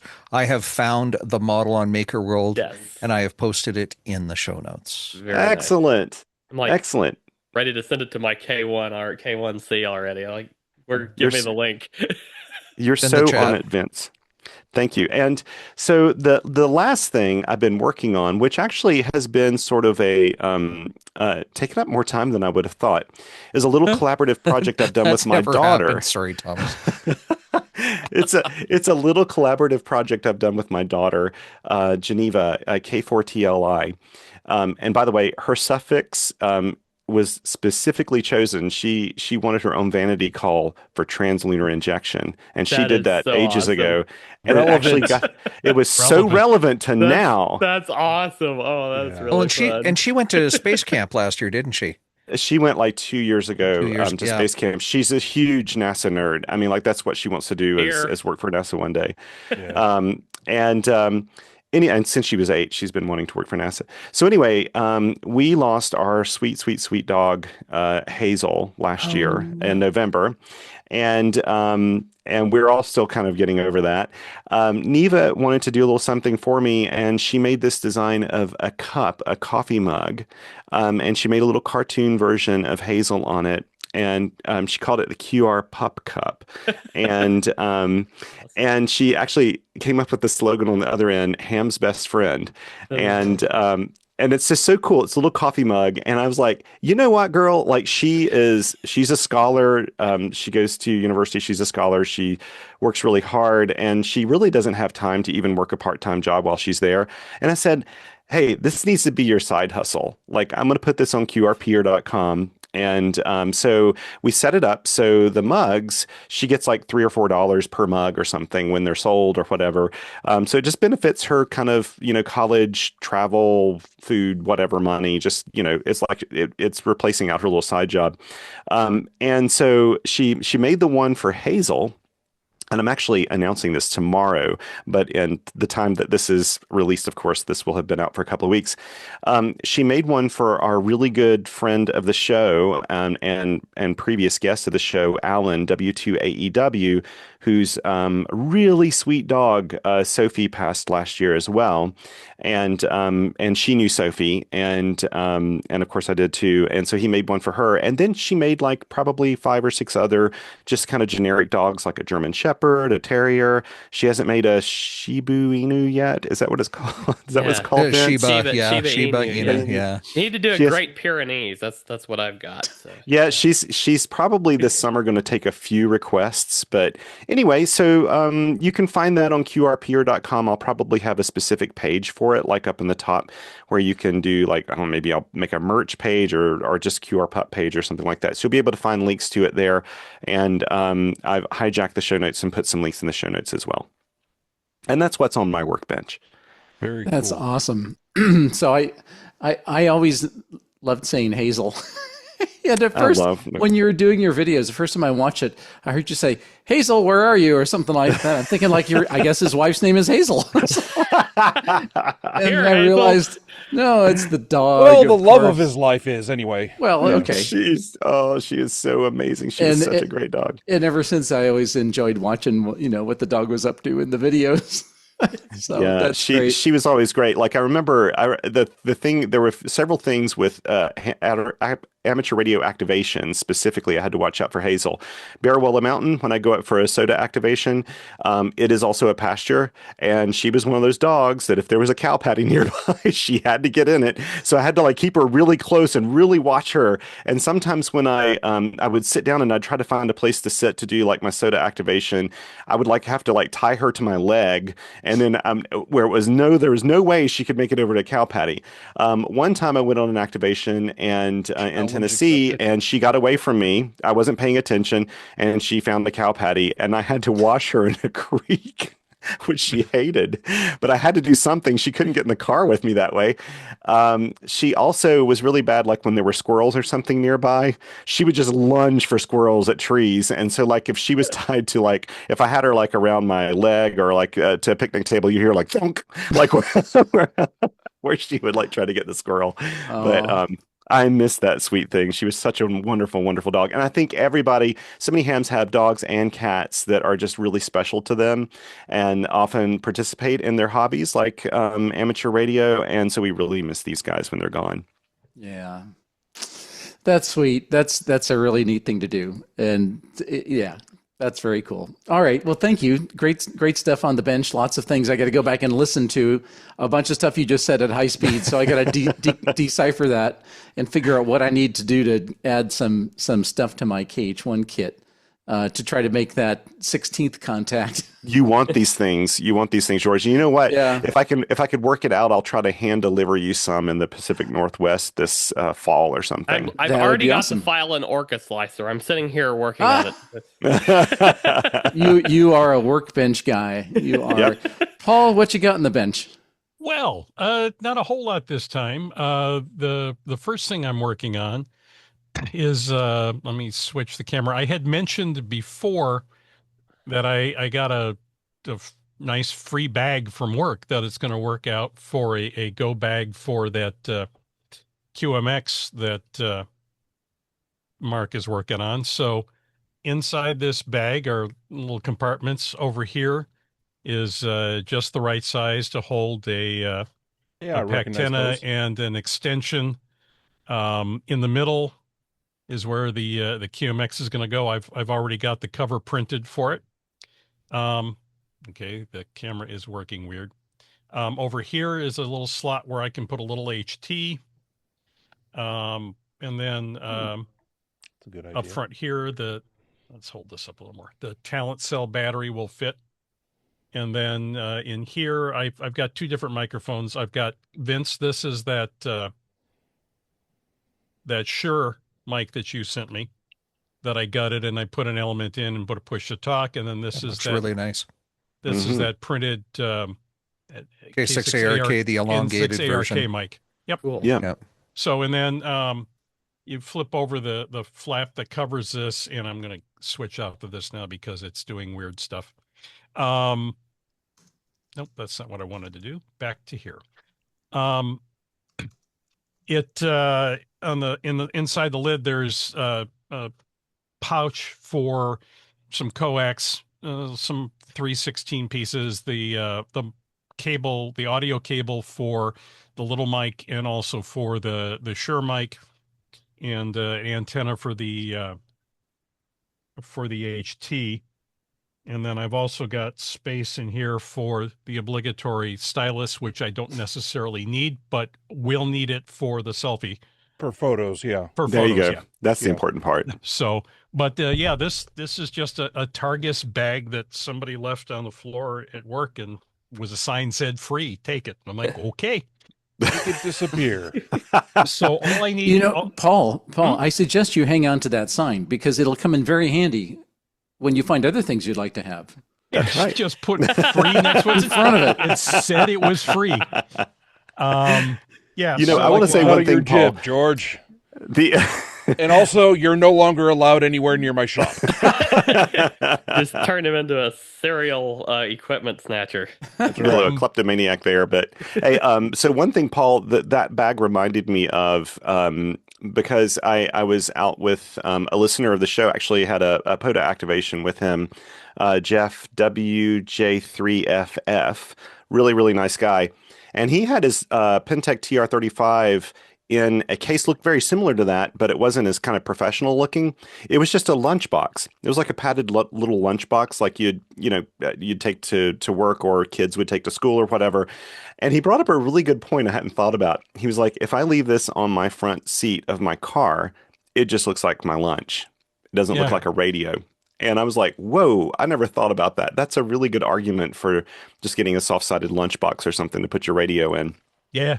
So we'll see how that works. All I need now is a QMX. Working on it. No pressure. Well, I haven't no pressure. started working on it yet, but I will. Yeah.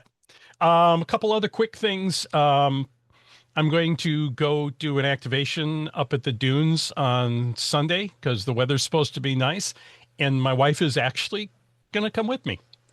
She's going to sit and read while I play. It all depends on if the beach is packed. Then I'll go to one of the picnic shelters in the area. But if the beach isn't packed, I might actually try to set up on the beach.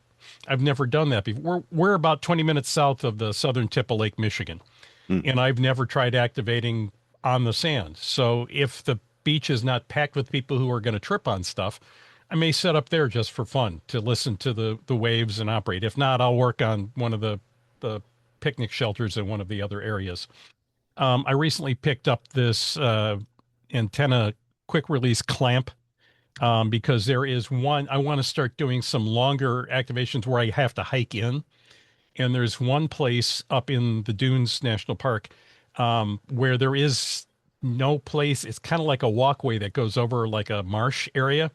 So the only way to really set up an antenna is to clamp this thing onto a railing and put the antenna on it. So I just can add this to my my toolbox of stuff. I was cleaning up some stuff and I found, and this is not ham radio, but Mark, you'll appreciate this too. This is from the late 80s, early 90s, old standard commercial radio. But the special thing about this HT is that the TWR Jaguar sports car team used to be headquartered about 1.5 miles from where I live. And I was friends with the guys. And when they shut the team down, I got a bunch of stuff, including the radios and headsets. And they don't work. But this one actually was Tom Walkinshaw's, the owner's. This was his radio. Oh, wow. So, Nice.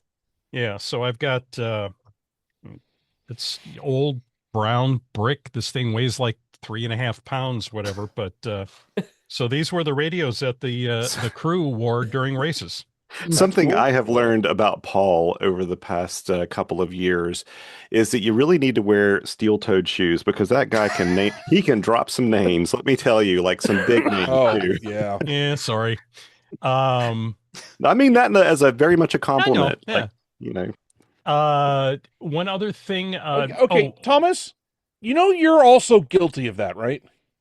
I don't One day, know. Thomas and I were having a discussion, and he just casually drops the name of a friend of his who's like this huge, big name in the internet security realm. And he's like, oh, yeah, I'm blanking on who it is now. Matt Blaze. Matt Blaze, yeah. He's like, oh, yeah, my good friend Matt Blaze. I'm like, what? When?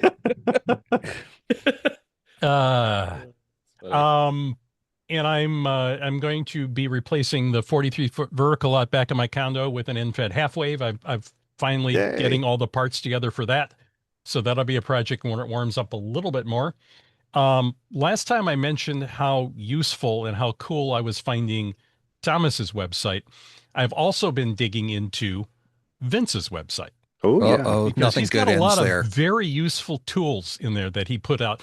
I used the POTA Rove planning spreadsheet when I did that big Rove last year, and there's a lot of good information and stuff there, Vince. So thank you. Surprising, isn't it? Yeah. So You do yeah. have a great website, Vince. I have to say, I've used Thank it you. as a reference too. And then one other thing is this is totally not, but we've talked books before. This is totally not radio, but a good personal friend of our family is an author who she writes historical fiction from the perspective of people who lived during this stuff. And it's amazing writing. She's Oh, that's cool. the first two books. One was about World War I. And things over in Europe and how it affected the people that lived there and all that. She is a serious student of history. And the second book was all about D-Day and how it affected people around that. And the one I'm currently reading is called Hold On to Tomorrow, which is written about a woman, a fictional woman, but one who lived through the Kennedy assassination in Texas. Her name, her name is Mel, but I mean, she goes by MB Henry. So if you want to look her up, I got to promote her because I mean, we've known the family forever, and these books are amazing. So if you like historical fiction, these are exceptionally captivating. Excellent. So, all right, here we go. George, time go. Well, we have negative time left, so and unfortunately, I have a bunch of stuff. So I'll try to make it snappy. So on the Workbench, the big thing is I'm going to pre-announce a product that we're going to show off at Hamvention. Applause, please. So there's a project that I've been working on with a friend of mine, and it's all coming together pretty quickly, and we're going to have it at Hamvention. So this all started when I was talking to a friend of mine, Garrett. Garrett is KD6KPC, and Garrett is the owner of the Repeater Book webpage. And if anybody's looking for information about what repeaters are in an area, then you go to Repeater Book, and it's got all the data. And it's probably the best repository of repeater information you can find. Well, one of the things that Garrett has been running into with the repeater owners is they would like to be able to indicate how much activity is going on the repeater. Because let's say you go into an area, you don't know which one of the 20 repeaters is going to be active. And he'd like to have some kind of activity indication on the Repeater Book website. So anyway, so he was talking to some owners, and the idea was, well, is there a way to actually measure the activity? And they kicked around a bunch of ideas. And eventually I talked to Garrett about this. And I said, well, actually, we could make a gadget that you attach to the repeater. And every time somebody keys up the repeater, we could log that event. And so that set us down a path to make a data logging gadget. So I've developed the hardware, and Garrett has developed the back end for the Repeater Book website. So essentially, what this thing does is you take the COR or COS signal, the signal that comes out of the repeater that says, hey, there's someone on channel. The same thing you feed into your repeater controller. So you take that signal out and you run it into this little data logger, and every time the repeater gets keyed up, that's an event. And then when it gets unkeyed, that's another event.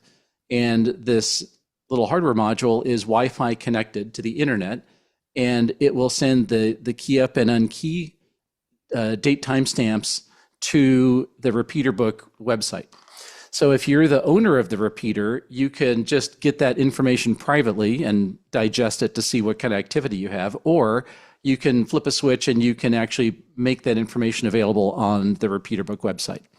So we're going to have the hardware at Hamvention. We have the website running. It's already working right now.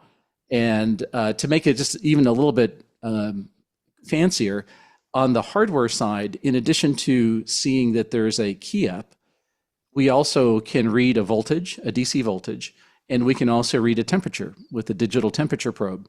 And so every time there's an event, we actually log the event, the time of the event, and the temperature and voltage of something at the repeater.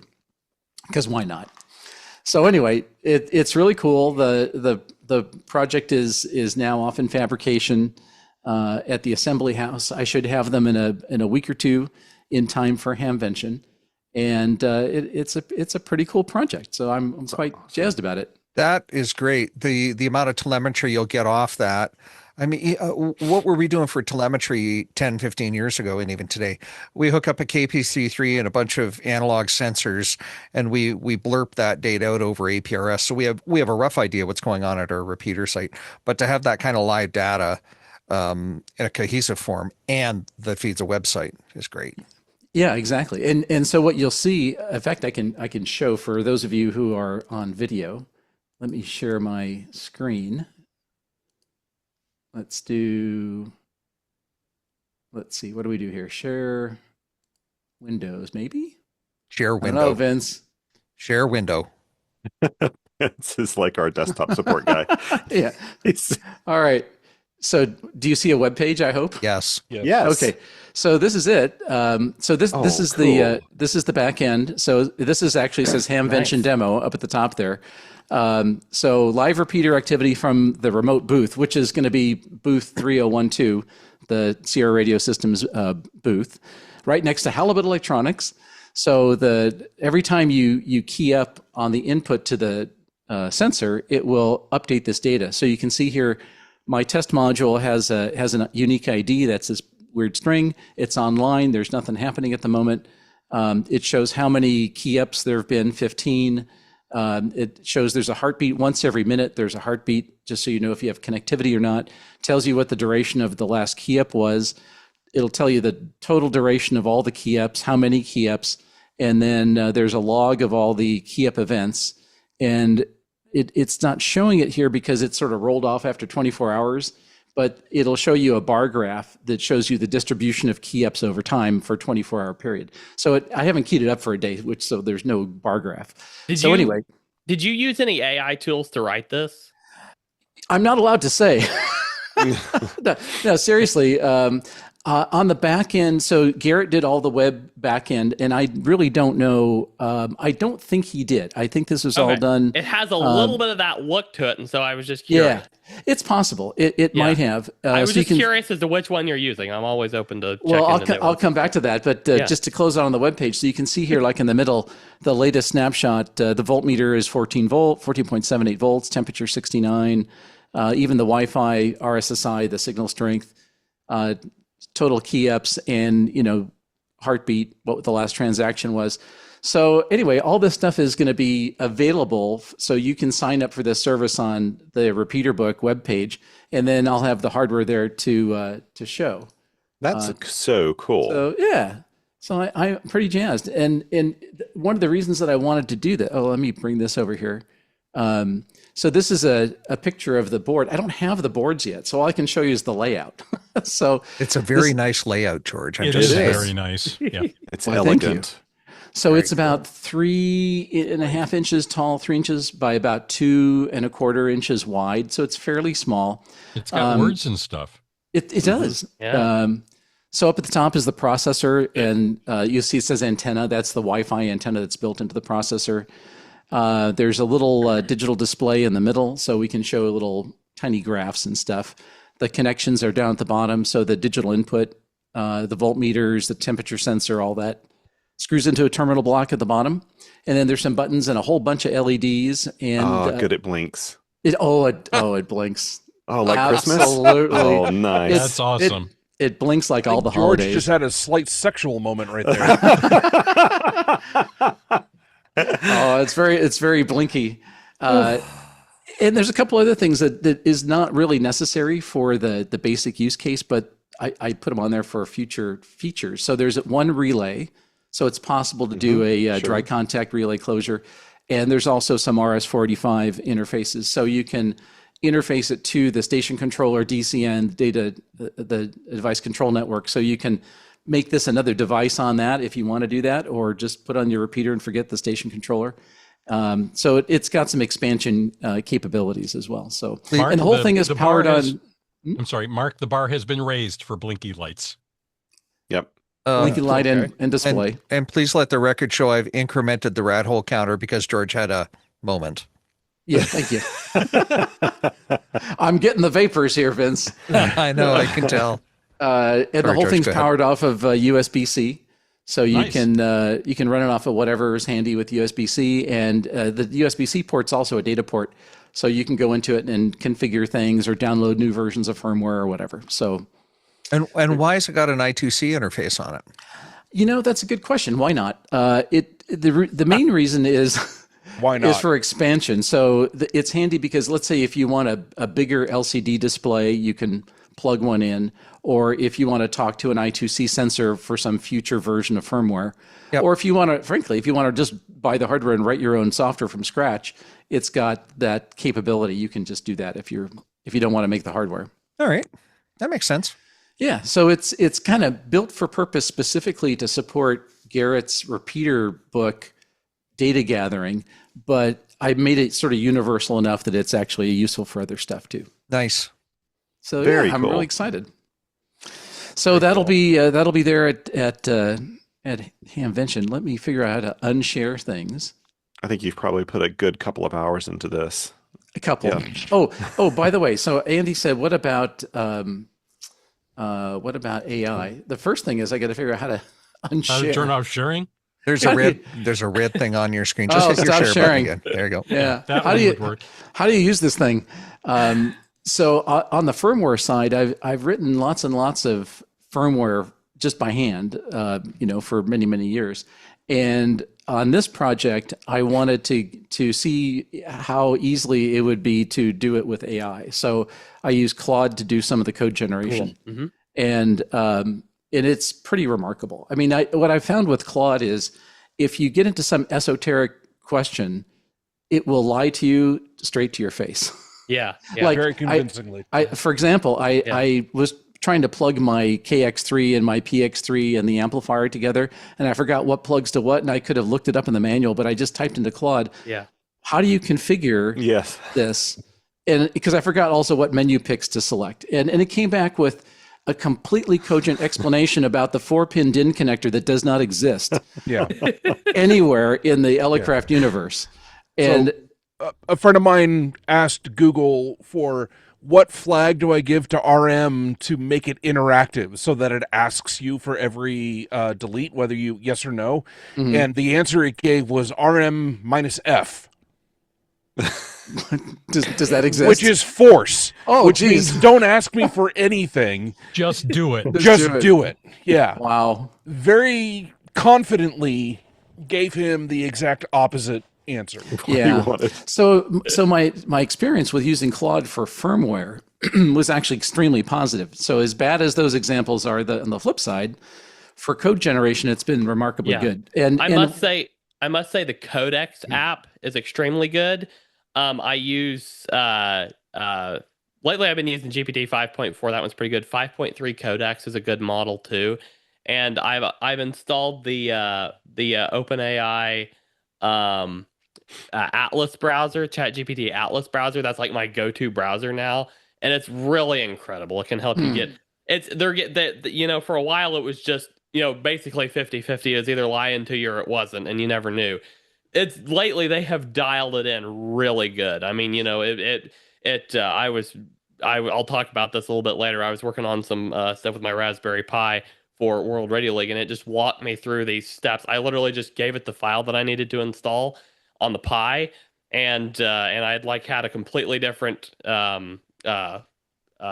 system installed on the Pi that wasn't even any of the Raspberry Pi OS or anything, and it walked me through the entire process, and was I tossed it in there to see how accurate it walked me through every step perfectly, and it was really incredible. So. I think things where there's a very large pile of referenceable material, and it's not like an opinion, it's like factual data, then I think it's pretty good. So I think coding is a really good example of where it can be really good. I would say that to make it effective, you have to really know what you want, and you have to really know how to tell it what you want, and then you have to really know how to test to see if you got what you want. Yeah. Because if you just sort of blindly say, "Hey, give me this," unless it's trivial, it will just it'll generate stuff, but you won't know if it's any good or not. And it doesn't always follow best coding practices, but they've got these things called skills now, where you can tell it to basically, whenever you take one of my prompts, apply this skill against it as well. So, you always follow this process every time you follow a prompt. And so those things help with like our team. We've been using it, we've been adopting it more and more over time.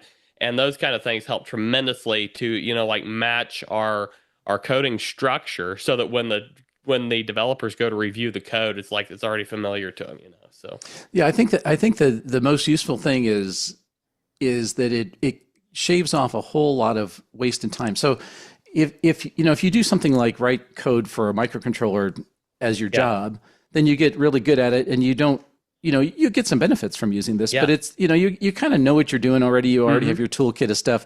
But if you're like most of us hobbyists, where you don't necessarily do it as a full-time job, and maybe you knew exactly how to do a thing, but you haven't done it for 2 years, rather than hunting it down with Google, it's just more effective to say, well, just show me how do I do this? Oh yeah, absolutely. And then you could look at it and go, yep, that looks right, and plop it in there, and it just works. The other thing that I found useful is we're using an MQTT broker. So it's a way to connect the device. We looked at various ways to connect the device to the server. So doing an HTTP put get kind of thing would work, but there's limitations to that. And so using an MQTT broker is better. For those of you interested, just look it up. But it's basically is definitely the right tool for what you've been discussing. Yeah. And so to make that work, and I haven't done that very much, I just Claude, how do I do an MQTT? And it's like, boop, here's the code. And not only did I get the code, but I said, could you document exactly what the JSON data is going to look like, so I can give that to Garrett, so he can write the receiving end of the MQTT JSON data. And one more skill with the AI agents or one more tool I would say to put in your tool belt is plan mode.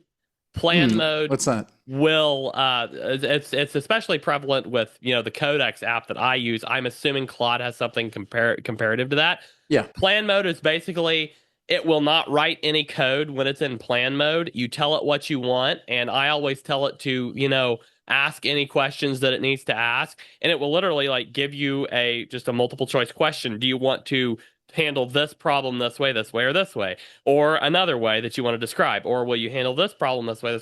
And it will, it will go through, it will generate in a complete markdown file as a plan, and then you can just tell it to implement the plan. And that is, if it's like just can't get something right, I'll put it in plan mode and make it really think about it, and it will usually come through that with the right answer. So what I learned with Claude, I'm sure there's a more formal way to do it, but what I kind of tripped into was, before I start anything, I don't ask it to do it. I say, how would you do this? Yeah. And it comes back and says, well, here's how I would do it. And then I'd say, okay, well, go do it, or do it with these caveats.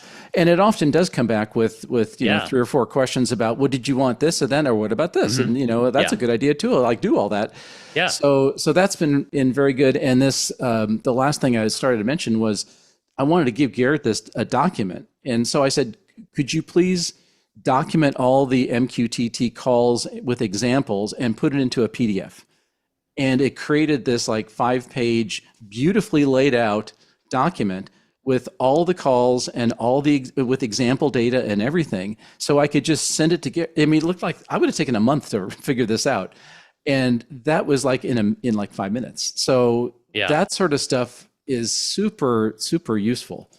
The other thing, a last little thing, then I'll get off of it, is when I would iterate on it, sometimes I would have it tell me code changes to make or features to add, and I would just change it in the code base. And sometimes I would say, okay, take those features and just regenerate the code. And then it just, goes off for 5 minutes, comes back with a whole new version of the software. So it's been really, really interesting. to play around with that. And so for anybody who is afraid of coding something, this is kind of the ultimate crutch. Yeah. So just ask it to do it. And, Yes. For little ham radio projects, it's really no problem at all. So anyway, I'm very excited with this little piece of hardware, and the whole coding experience has been quite interesting, and integrating it with Garrett's website. So we'll see how that goes. And we'll have all that stuff in Hamvention. Maybe I should save this till later, but I'm going to be talking about product, not process, based mostly later. So I'll just throw a little process at you. One of the biggest areas that AI has helped us, these AI coding tools, is like, I'm product manager. So I'm not like specifically on the dev team. So I'll hop on a call with one of the developers. They're not all of them are ham radio operators. So, they've got our roadmap. They've got, we talk vision all the time. So they kind of know what we're after, but I'm a ham, so I'm kind of representing what the community is wanting. So we'll hop on a call, just me and a developer. We'll hop on a Google Meet call, and they'll use the AI tool. They'll implement the feature. I'll give them feedback. Yes, no, good, bad, change this, do this, whatever. They'll review the code to make sure that it follows their development processes. There's this instant feedback loop that is really fast, rather than them developing, sending over to QA saying, no, this is this instant feedback loop of, yeah, that's good, no, that's bad, on my end from a product design perspective, and on their end, yeah, this code structure is good, no, this code structure is bad. And it's really changed the way we're developing, because it's not like we're just throwing everything at AI and saying, give us our platform. We're literally just this. It just speeds up that loop so much faster, and it's really cool. So one last thing, I guess I'm going to belabor this more. One last thought, then we'll take a break. I would like to point out that my section kept to my 10 minutes. I would like to point out that I have the mute button, so I'm going to continue. And I believe as so you were, mine. George. Go on. Thank you, Mark. George, please go ahead. Thank you. So now I remember what I was about to say. So the thing that really surprised me in this Claude experience was, one of the features I really wanted was, I have a little bitmap display, and I really wanted an analog voltmeter. And I have no idea how to do that. And I'm sure if I got, Googled it, I'd figure it out after an hour. And then, or I'd find a lot of comments like, here's how you don't do it, all that kind of stuff. So I said to Claude, I want an analog meter that takes this input channel and displays it. And not only did it create the code, but it created a prototype in the Claude application. So it actually drew a rectangle with an analog meter and some numbers, and it basically drew a cartoon of what I wanted the code to do. And I didn't ask it to do that. So it was not just generating the code, it actually generated an image of the way the thing would look dynamically with a built-in slider. And if you move the slider, it would move the needle around. It was like, I didn't even know it'd do that. That is really interesting. Sounds neat. So cool. It's very cool. All right. With that, let me talk about what's on my workbench. So, ladies and gentlemen, Workbench, George. ladies and gentlemen, we're about a quarter of the way through the show, and we'll be right back. Stay tuned. What he said. Andy, let's talk about World Radio League. But before we go into any of the specifics, the name to me, when I first heard it, made me think that this is like a club or something. So could you describe what World Radio League is to start with? World Radio League is the ham radio platform for the modern ham. Just kind of a bit of backstory, just kind of lend a little bit more explanation to this. So James N6ARA, our CEO, started Ham Radio Prep, I believe it was around 2017, and he was getting, we still are getting many hundreds of and probably even thousands of ham radio operators licensed, and every year. It's really cool to see. It's so cool to see. And at that point, that was before even some of the other modern loggers. So you're getting these hams licensed, throwing them out there in this pool of what? You've got all the all these I don't want to offend here, but you've got all these softwares that look like they're written in the 90s and have all this configuration that has to go into them and all this, all this setup. And that's enough to turn some people who would otherwise love the hobby. It's enough to turn some of them off because they don't want to fool with that. They want to get on the air and operate. So James was finally like, you know what, let's go ahead and solve this problem. So that's kind of the genesis of World Radio League. It's meant to be a first and foremost, it was a logging platform. We're adding many, many more tools into it besides that.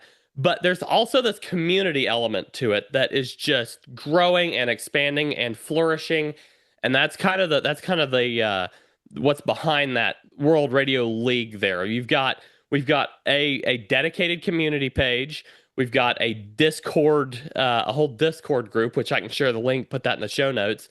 We've got all kinds of content going on, and we've got tons of people who are, a growing group of people who just, they're revolving around the community in this piece of software. And so we've got all these people coming together, and we have all kinds of cool, we've got, well, we'll talk about, what's in the platform later, but people have, ways you can compete against each other and ways you can, you can chat back and forth easily. And it's just an incredible thing to see a source where a community can actually grow together rather than, being split up and arguing on forums and this and that and what have you. It's actually a community that is growing and who are helping each other. We're seeing just a lot of people helping each other in all kinds of ways. It's so cool to see. So the leak part is the thing that threw me at first, because it sounded like, well, this is like an organization, but it was all about the software. So it's almost in reverse that the thing that's showed up was software. Yeah. And we're going to get into that. But as that's sort of grown, it's sort of actually built its own community. So it is kind of a league. There's always been a community vision behind it. It's always been there. But the software was what was needed to get that kicked off, Gotcha.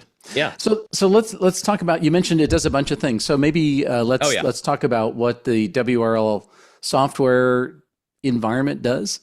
Yeah, absolutely. So I'm going to go ahead and, if you don't mind, I'm going to share my screen here. So we can kind of walk through some of these things as I talk about them. But we do, we're branching out, we're growing, we're doing all kinds of stuff. Let me grab the right window here. There we go. Can we see that? Yes. All right. Can we still see that? Okay, brilliant. Okay, so we've got all these great tools. When you first pop on here, you'll notice this globe here on the homepage. That is a live feed of contacts that have happened in the past several hours, all around the world. And you'll also see the list view here of those contacts as they come in. But this is a cloud-based service. All the cloud logging, all that is completely free. So, we've got desktop app, web app, mobile app. All of them sync around your account and store your contacts in the cloud. So you can access them from anywhere.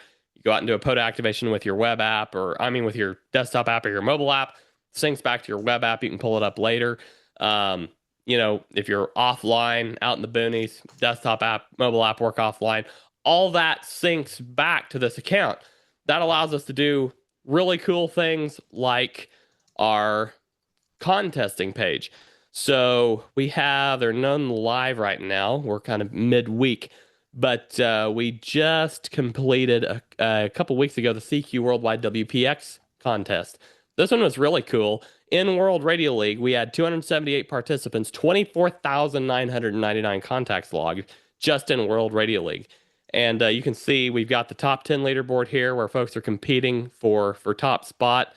All around the world, folks are competing here. We've got, I think the winner was from, Chile, and the second place, a 9 alpha call, that's Croatia.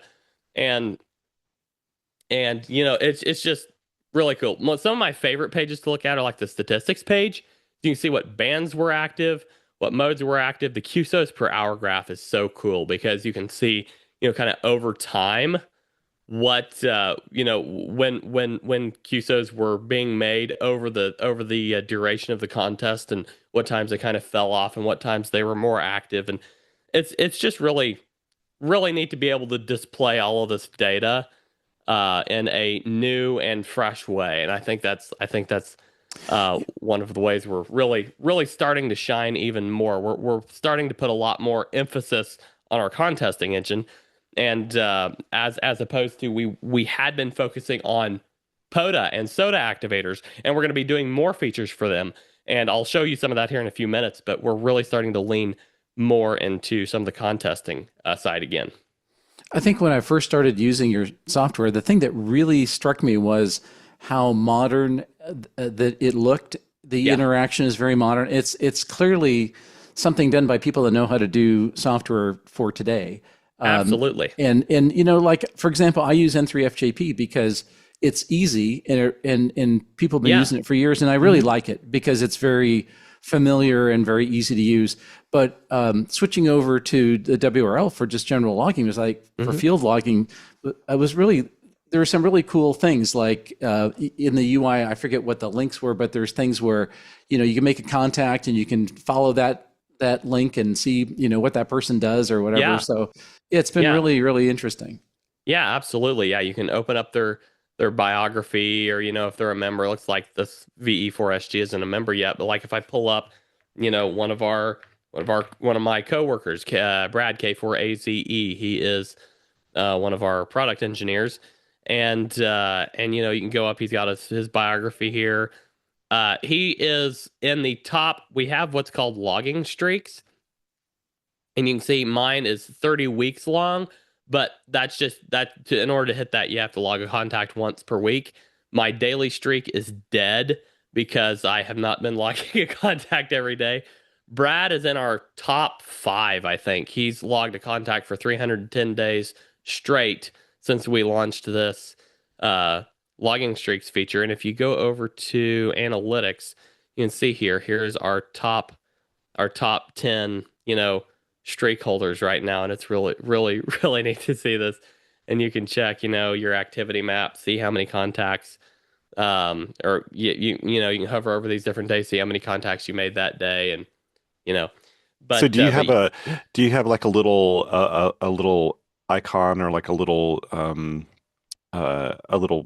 thing on the screen that like yells at you when it's like, you haven't made a contact today, you're gonna lose your streak, sort of like Duolingo does? That would be a really good approach. I'm gonna have to go make a contact. We show your streak up here in the header so that it's kind of bouncing there, a little bouncing animation, so you'll remember to check that. And you click into it, it'll say you're safe, or you need to log a contact by the end of the day, or whatever. But, a pop-up every now and then would be, or even a little message up here would be kind of cool.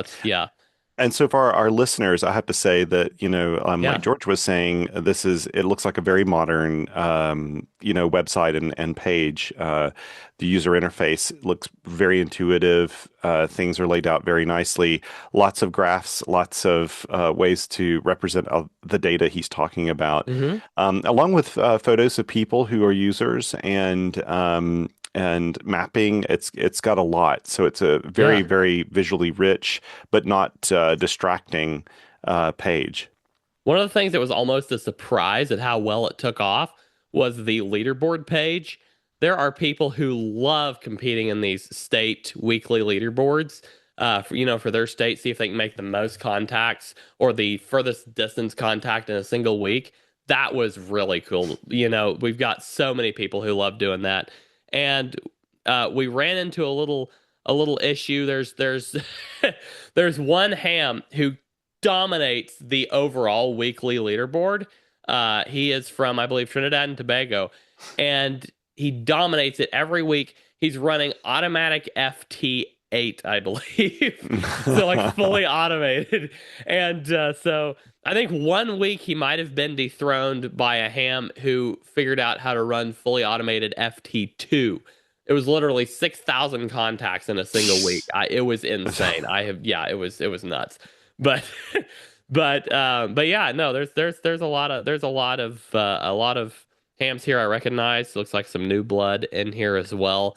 That just compete for these leaderboards all the time. You can compete by mode in a given week or by band. Actually, I'm not sure if we've got the band one set up yet, but by mode and by longest distance, most DX contacts, and most contacts overall.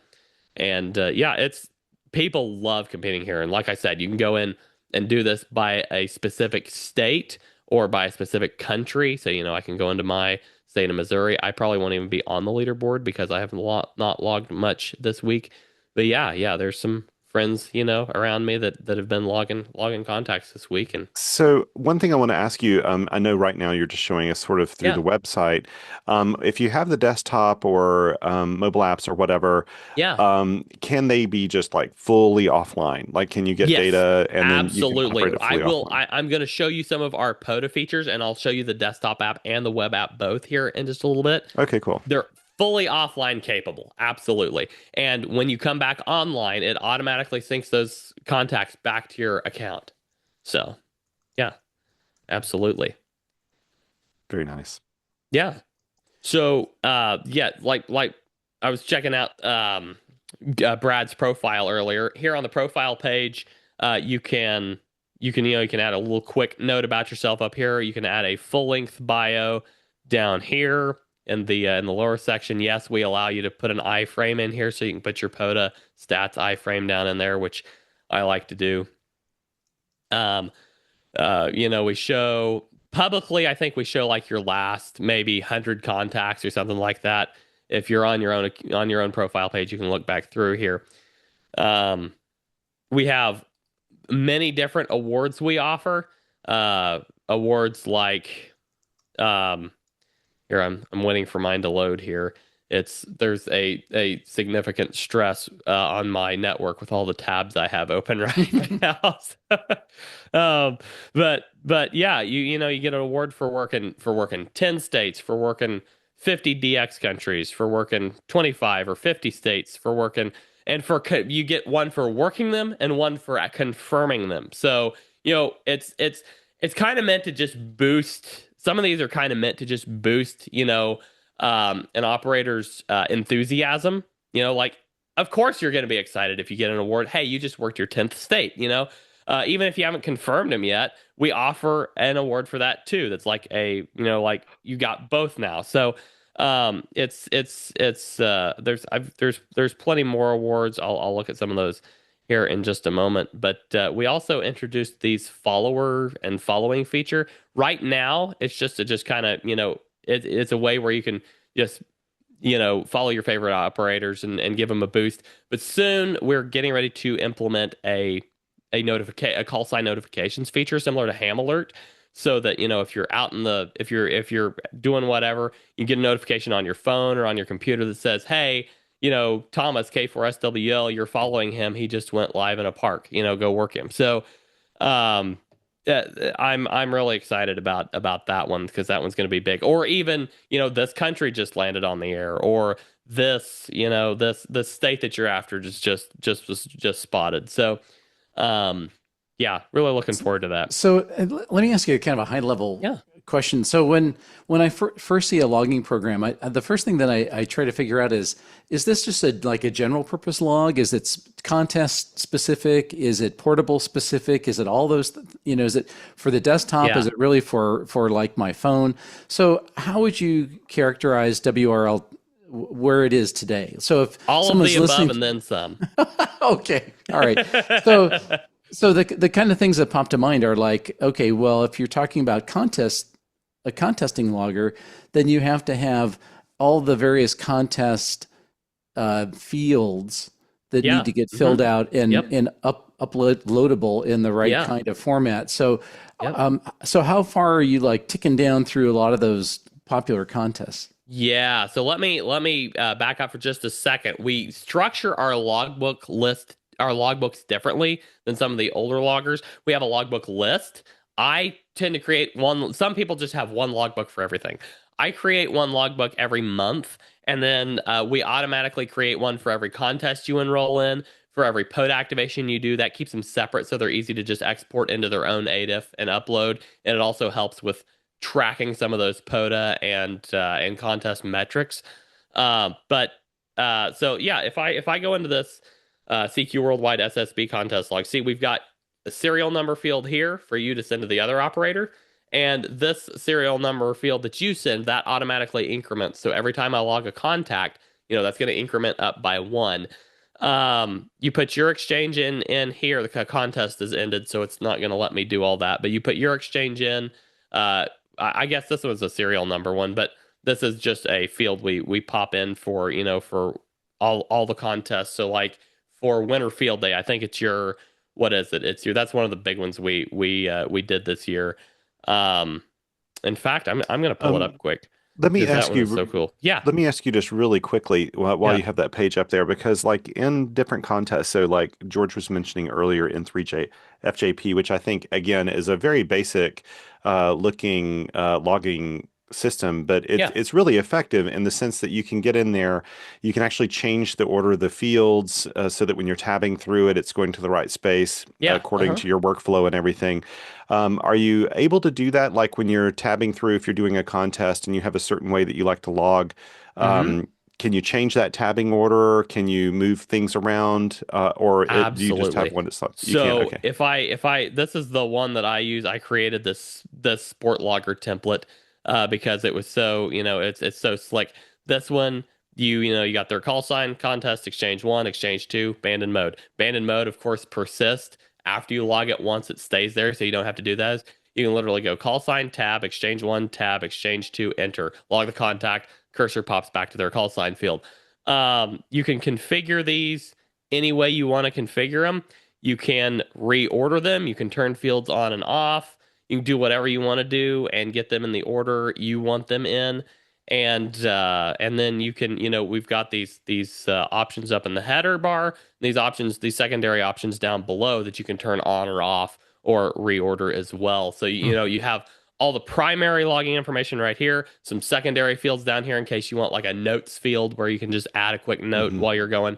You have all that handy. So cool. So with this notion of doing multiple logs, I think it's an interesting idea, because you think of, well, you have one logbook and everything gets thrown in there. I kind of like the idea of well, I've got my POTA log for Saturday, and then I've got my CQ CW contest log, different file. Is there a way then to say I have the concept of a log with everything in it also, so I can import all those disparate logs into one mega log? That's what we call QSO Manager. So if you go to your QSO Manager tab, this is our most underrated, most powerful feature on World Radio League. This is where you do every bulk operation that you can imagine right here.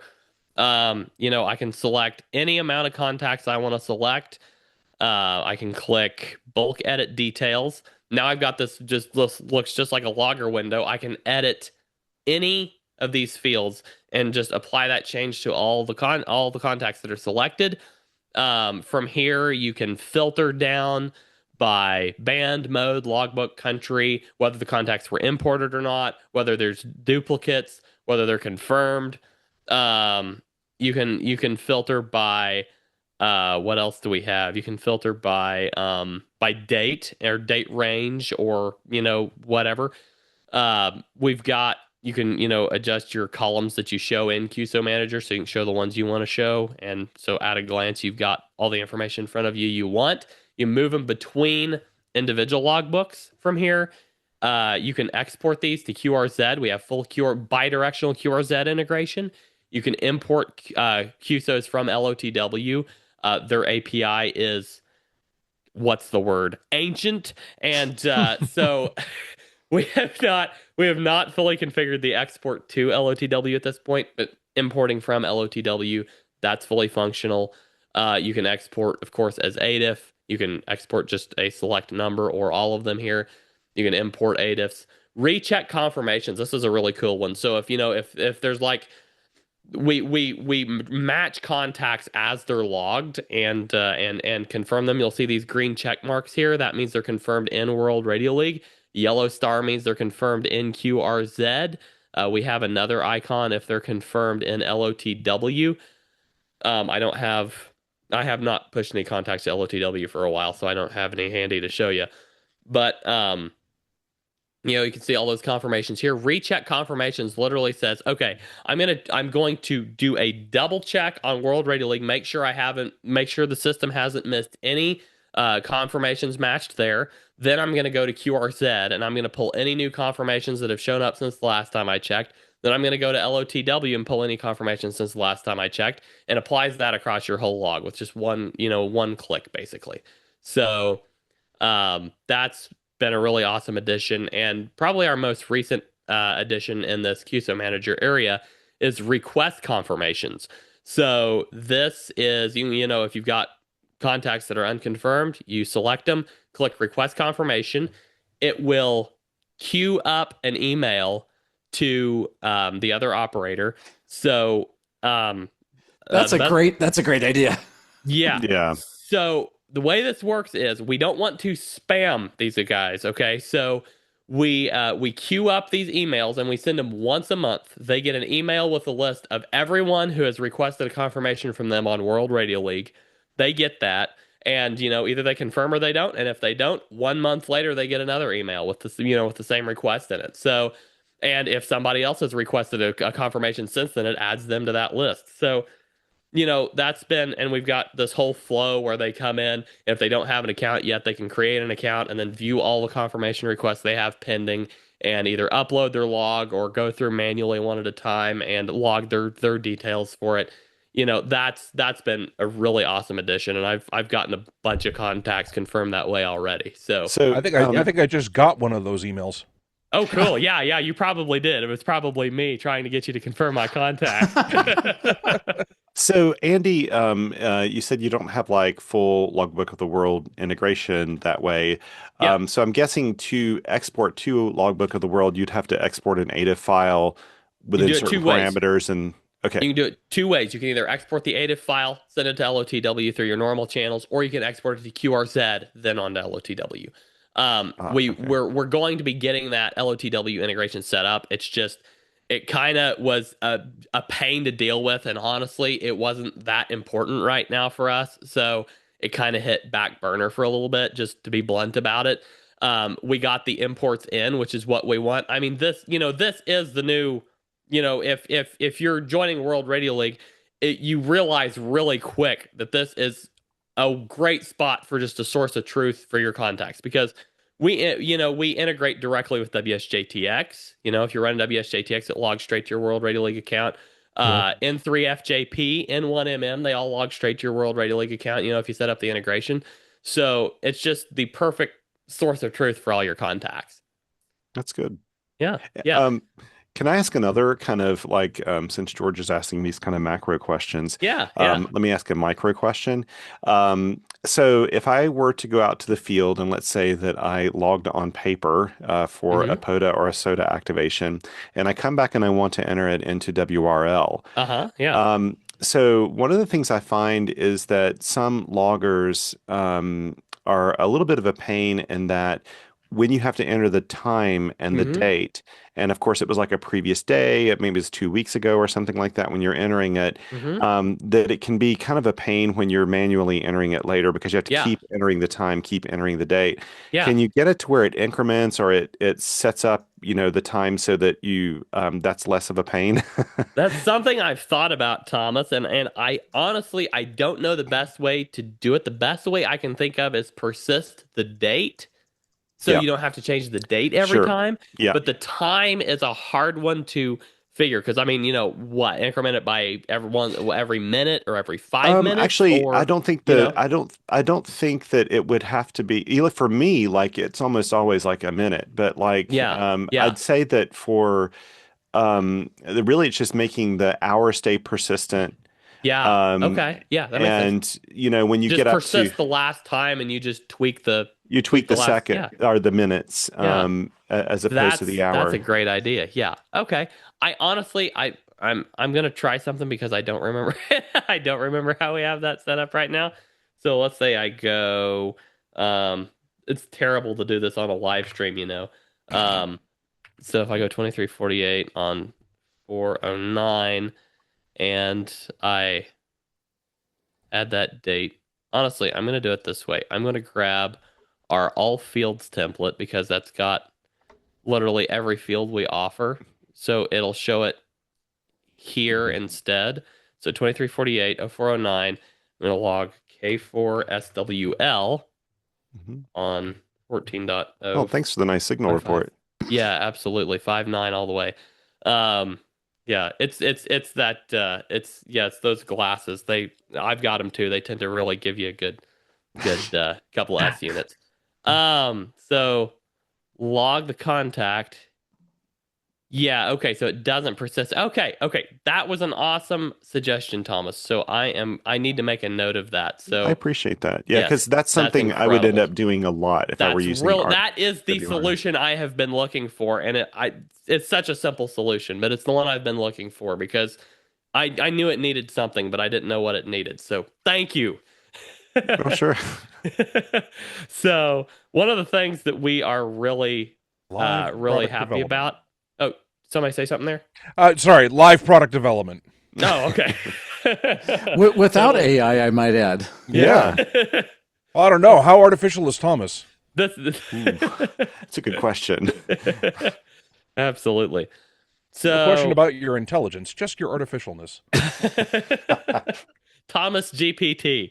I'm going to go over here to the QSO map tab now, and this is if any of you have used map APIs and tried Google Maps API, you'll know that it's outrageously expensive. So we just switched to Mapbox, and boy, Mapbox is cool. So we can do all kinds of cool things, but this Very basically nice. over here, this QSO map tab is basically an extension of QSO Manager. So you've got all the same filters, or a lot of the same filters, pretty much all the same filters. Really, here you can filter by whatever you want to. Set a max of 1,000 contacts so you don't crash your browser, and then you've got them keyed by color is band and shape is mode, and you've got all those up here. You can turn on map labels. You can either use, you've got all these different map label options, or you can turn them off if you don't like to see them. Customization is huge. We've got so many customizations right now, and we just dropped a whole bunch of new themes and theme library where, you can create your own theme and share it with everybody here. And that just dropped like yesterday or the day before. So Very nice. And Yeah, can we've you even can you got have one of it do, how easy is it like for an event, like a contest or whatever, where you're only mapping that one thing? yeah, I'll show you that here in just a second. Okay. One of our power users, Terry KQ4MDM, has already dropped a Go Vols theme. He's a big Vols fan from Tennessee there, so he's got a map theme out for that. But yeah, if I go over here to like a contest, where's my? I need to go find, or a POTA activation even would be. Let me do a POTA activation. It works the same either way, contest or POTA activation or whatever. I'll grab this one here. If I go to my map, you've got all these same map options. All of them except the filtering. And I want to turn off globe view because this looks really cool. Where's my globe view option? Vince, can you help him? Yeah, no, I'm sorry. I need IT support, Vince. Tell me how to use my software. But yeah, Hang on, it was go back a screen. Yeah, can you still see that? Did that yeah, disappear? it's very nice. Okay. Yeah, so yeah, you can put a full screen. You can literally stick that full screen up on another monitor and run that during a contest or something. Oh, so that's people cool. can watch those contacts. We've got a pop out view right here where you can pop it out into its own window, put it up on the wall, and let people watch it during the contest. So I have a contesting. This prompted me to think about field day. Do you have the ability to network multiple clients to a central logging server? Yes. Yes. Tell us about that. This is awesome. If you have an internet connection, this is the best multi-operating system ever, especially with the new desktop app. So all you have to do is create a club account and everybody logs into the club account. That's all you have to do. You're literally all there. You're all logging to the same logbook now. The issue we ran into is the web app is designed to work with a local cat control client. And so every time, somebody would adjust the frequency on the cat control client, it would change it on everybody's weblog. So that was the big ouch. But with the advent of the desktop app, here in just a couple weeks, we're going to be fully integrating cat control into the desktop app. So now everybody's got their own desktop app with cat control, all packaged on their own device. They're all still logging to the same cloud account. So what happens if you don't have internet access, as is the case with Field Day? So if you don't have internet access, then you're all going to be logging locally. So the issue here is that you're not going to see dupes and what everybody's doing all at the same time. As soon as you go back, we're in some kind of research and design phases for how to solve this in a really efficient way. But we haven't got quite there yet with the offline thing. But currently, you can all still log locally. As soon as you get an internet connection, everybody's contact syncs back to the cloud account. So I'm sure there's like 1,000 items on the to-do list, right? So we could all come up with a bunch of things. And maybe you should add a couple zeros to that. So number. yeah. But I think one of the use cases, if you want to focus on portable or contesting, the Field Day is the biggest contest, right? It's the biggest operating event. You can't bet on internet access, and so it would be great if there's a way to have a multi-client LAN. And have either a designated server or everybody could be a server. Like in the case of N3FJP, they got it all wired. So everybody on the network mirrors everything. You can also have a server if you want. One of the best things about that, by the way, and what got me thinking about it is looking at your maps. They're your beautiful graphics. Because one of the most popular things that we do with the software is we put a large monitor set up where the public can see it, and we put the map of North America. And every time we make a contact in a section, that section gets filled in on the map. And so we've had like Forest Service rangers come by, like, what are you doing?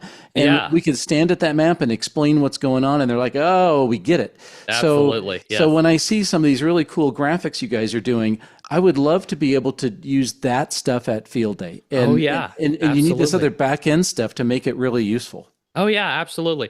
Honestly, I was gonna talk about this a bit later, but I'll go ahead and talk about it now. We are the official software leaderboard host for WRTC 2026 World Radio Support Team Championship.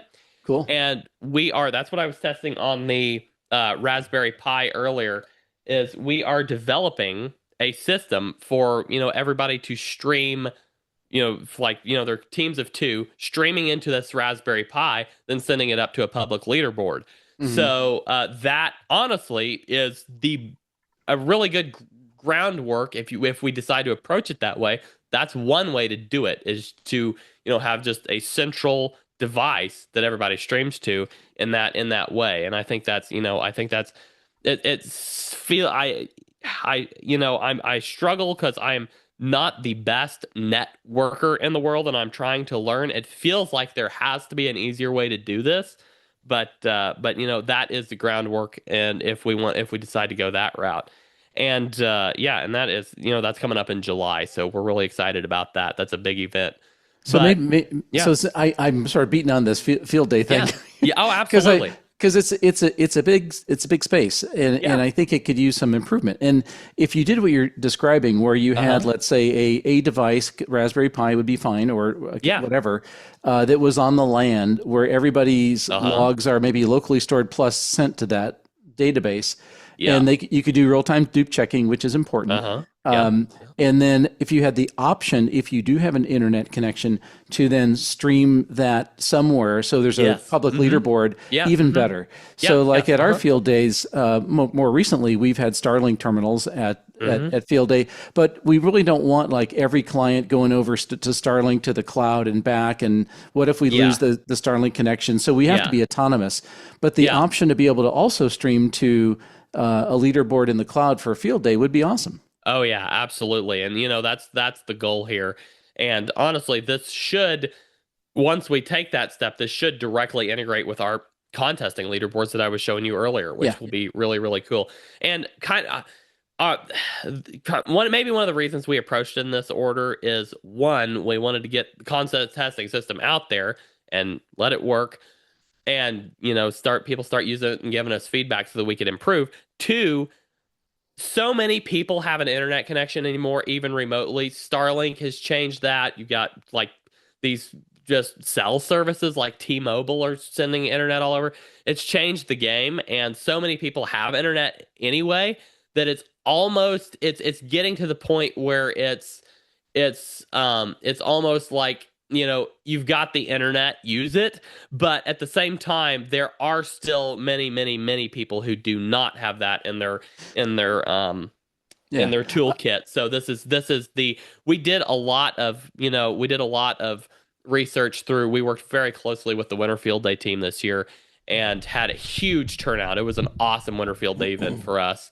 And we worked really closely with them and got a lot of great feedback on how some clubs used it and the things they liked and the things they wanted to see some improvements on, and how we can make it better. So we're planning on implementing that, some of it by field day, some of it by next Winter Field Day. So my opinion is that if you do not offer some method of operating offline as a group, that's a showstopper for so many use cases. And I did not mean to say that we're not going down that. We absolutely are going to try to we're trying to come up with the easiest way to do that with as little hardware as possible, a little extra hardware as possible. So it's kind of we're trying to balance the trade-offs, but we absolutely are pursuing that.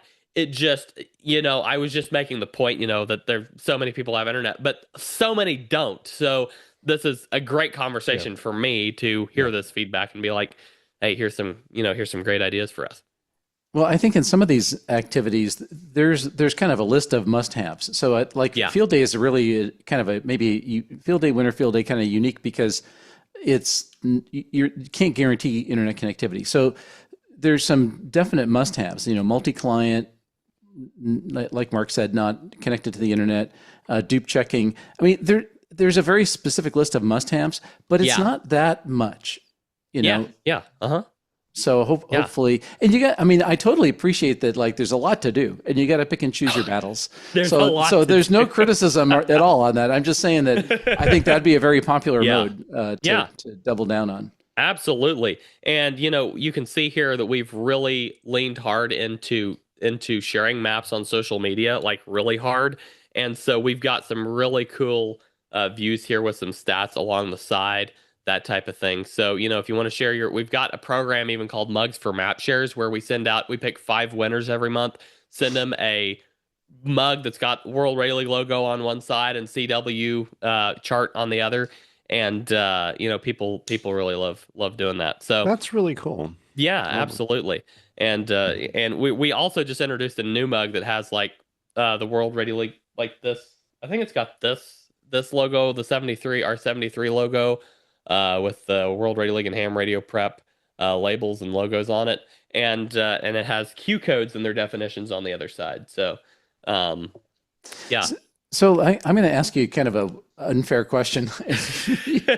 You can choose to answer or not. Okay. So if someone doesn't know everything about all the logging programs out there, what's the use case, or what's the reason why someone would use this versus something else? Is there anything that this doesn't do that another thing is better at, or maybe the future? Who knows? But for the right at the moment, what is this really the sweet spot for what you guys are doing, and what might be a situation where they would be better off with something else for the time being?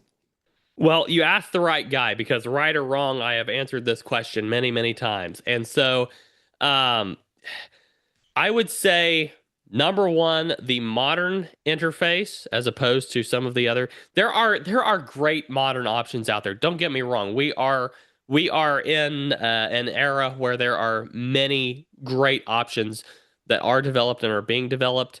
We're working on an API so that people can use those options, and those developers can pop our API in and sync to your World Radio League account.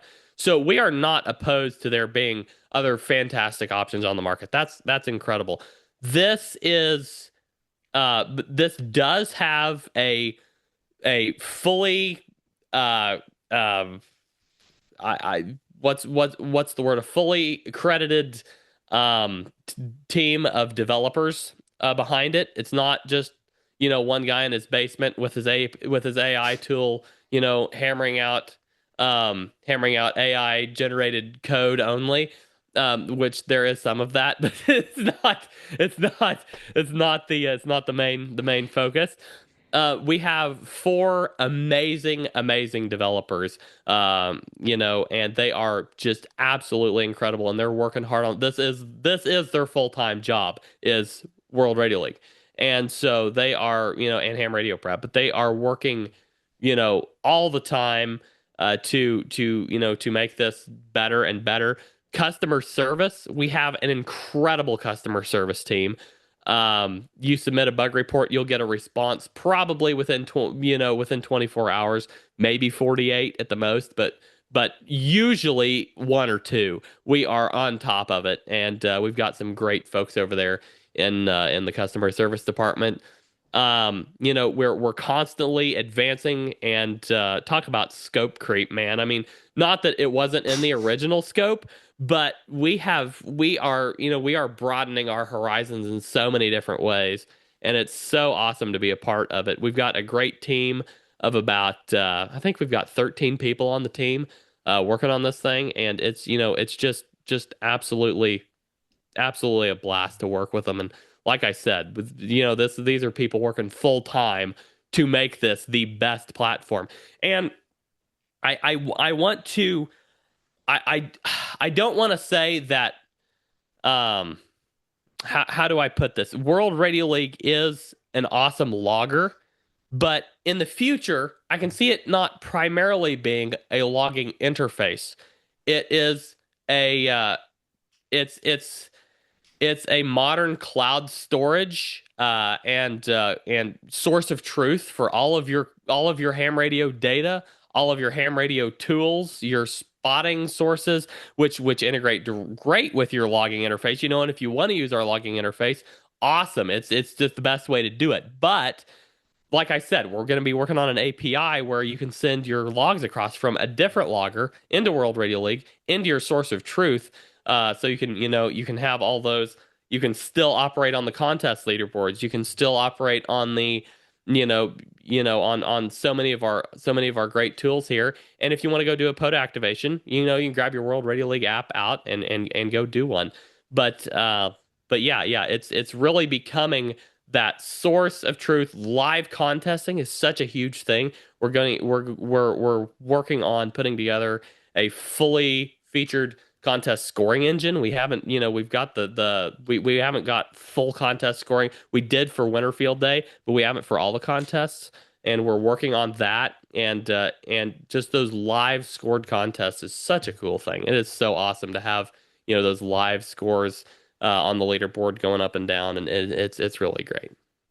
I was really impressed with the rate of development, and so when you're explaining how many people are working on it, I can see why. So you get a bunch of clever people that are really motivated, and you could really do some great stuff. We literally pulled off, and I'm sure there are some of you who understand how momentous a task this is, because we're dealing with literally, I can't remember. I think we're pumping in at least 500,000 contacts a week, people uploading, importing, and logging. We back in I think we started in July and wrapped in September. We did a full database switch. Our database service was becoming very constricted. The one we started with was very restrictive for what we were doing and was not helping us very much. So we switched to an entirely new SQL-based database, literally live. And I mean, it put us back by a couple months in our development timeline.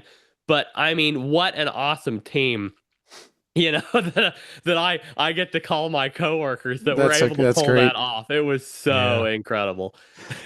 So I think we're going to head towards wrapping up here. My fear is that there's probably 3 more hours of stuff we could talk about. Absolutely, there are many more hours to talk about. Yes. So but the SD card is only so big. Exactly. So before we wrap up, does anybody have any other questions before we? Can I throw one more thing out there? Sure. So let me pull up our worldradialeague.com without the app at the beginning. There we go. This is our just our regular database. I think we have our pricing list here. That was going to be one of my questions. Yeah. Let me pull it up on the regular site. Just George, we may have to insert a brief cut when I scroll past my credit card information. So no, we'll just leave it in. No, but Vince may have to do some video editing. There we go. Okay, so if we look here, this is our cost table. So free plan, you get unlimited logging, 20,000 imported contacts. This is the free plan. You get samples of some of our analytics. You get the logbook analytics, which is I don't know if I remember if I showed you that or not. I'll look at that when we're done, just real briefly. QRZ integration, that is with let's see here. Yes, you get call sign lookup and imports. You get LOTW import, and you get access to our community. The things that the basic plan gives you extra, you get bumped up to 50,000 imported. Now remember, all logging is totally free. These are just import limits because of cloud processing and all that stuff. You get some of these analytics and dashboards. You get full access to some of those. QRZ import and export. And whenever we implement the LOTW export, you'll get that as well. Get some in-app icon awards, and some coupons for some of our store merch. Premium, that import limit is bumped up to 300,000 contacts. Now, I forgot to mention, basic is $36 a year. Premium, $60 a year. That's equates to $5 a month. And VIP is $108 a year, which equates to $9 a month. And we have a lifetime VIP option that's $895.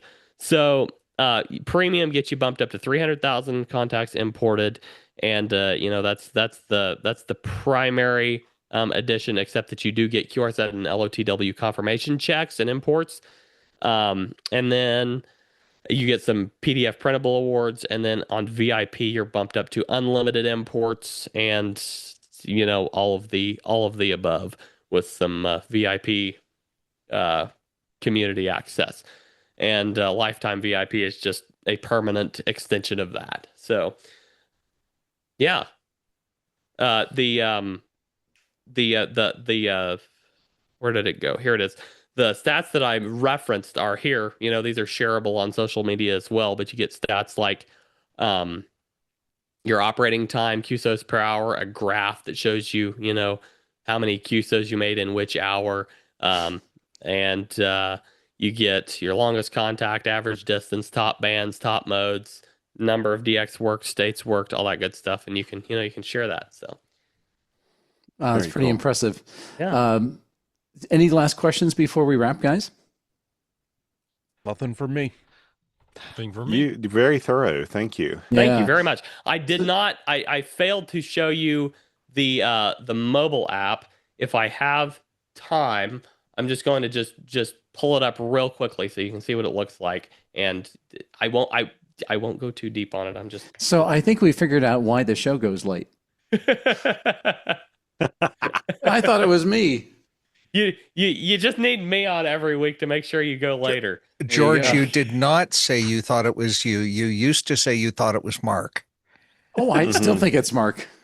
But when he's not on the show and it still goes late, that blows my theory. Well, yeah, that's true. Imagine that. Yeah, that's true. Yeah, imagine that. I'm running this on my M series Mac, of course, so it looks a little funny, but you can see, you know, this is our app.